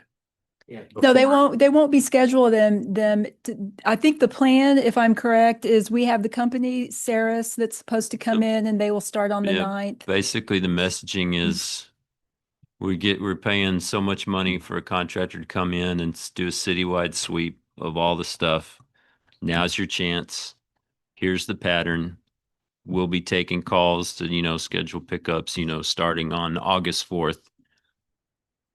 So they'll start taking the calls, but they won't start performing We'll that scheduling service. them prior to that. Yeah. The real question, if I could say it another way, is to start educating the public before July 18th, because we're going to already collect some of their stuff starting July 9th as we're sweeping the city. Right. Before the 18th, before the second reading of the ordinance. Can we go ahead and educate the public? These are the changes that's going to go But happen, not setting appointments. but not setting the setting appointment will be August 4th, but just letting people know this Sure, is of what's course. coming. Okay, good. That, Yeah. thank you. That clears it up. Yeah. Because Thought they were going to say. Because this is an ordinance, it requires 2 readings. The first reading is on your agenda tonight. Obviously, the second reading would be on the 17th. We would be able to, and this was my direction, was to let's get this done as fast as we can. So we don't normally brief and ask you to take action at the same time. I felt it appropriate to do so in this circumstance. So may we, I guess, put you on the spot a little bit. May we be presumptuous if you adopt it tonight that you'll also pass it on second reading and start educating to the new ordinance, even though it officially has to have a second reading before you have adopted it. Agree with that. Yeah, Okay, that's- thank you. What my concern, what I thought was said was, and then during the education process, we'll also start taking the appointments for the first round of the, Mayor, what I'm calling the micro transit we trash pickup. we will, because What we're doing. It's on demand. Mayor, we will start setting The appointments. Hoover You're Track correct. We need to go ahead and fill that first week. So August 4th, we have a load to go do. You I know, bet by noon on August 4th, you have, even if but you start. you know what I'm saying? I do. Yeah. But So then I the don't- week before, Right. you I don't know. want to then all of a sudden, that now we're setting stuff 30 days out. Yes, and sir. people are saying, this thing's, they haven't started, it's not working. Yes, yeah. But we have to Customer give a care. little bit of a window for people to set the appointment. So we have that first week, we have Got a it. full week of work to do. Got it. Customer care and solid waste will be in close contact. So if somebody calls customer care and says, I have a brush pile or I have a bulk pile, and the contractor has not yet been in that area, they will inform them, you have, your area has not yet been serviced by the contractor, leave it on the curb. If they call in and the contractor has serviced their area, so they've missed the contracted, that's when we'll inform them that you will need to schedule an appointment for another pickup, because the contractor is going to go through one time, and then future service beginning August. Really, we won't start providing the service until August 4th, but after the contractor has been through a neighborhood, you won't be able to the collection will have to be scheduled, if that makes sense. It So does. we'll be in close contact between the operating department and customer care, so that customer care knows where someone has been and where the contractor has been and where they haven't been, so they can direct the resident whether they need to call in for an appointment or whether they can just leave it at the curb because the contractor's still coming through. Got it. And unfortunately, it's kind of a logistical issue. These first few weeks, we're just going to have to coordinate that very closely, and then come August 4th, we'll be hopefully, actually not hopefully, we will be ready, and we will be providing the service. Up and running. Very good. Anything else? We believe in you. Thank you. You can do it. Thank you. Thanks for everybody for the support. Thank Thank you. you. Good. Thanks, guys. All right, item 5, we have about, I don't know, how quickly do we need to shut down workshop before a regular meeting? maybe 15 till. Honestly suggest that, it's been a long meeting. Let's Five. stop here. We'll reschedule departmental updates for a later date and, give everybody a chance to, let folks come in, get the team set up and just start again at 5, if that's okay with you. Okay, do we want to go downstairs and look at the, Sent them home because I didn't think that we were gonna get to that. okay, very good. No, that's fine. All right, then it is about 4:30. I will call the workshop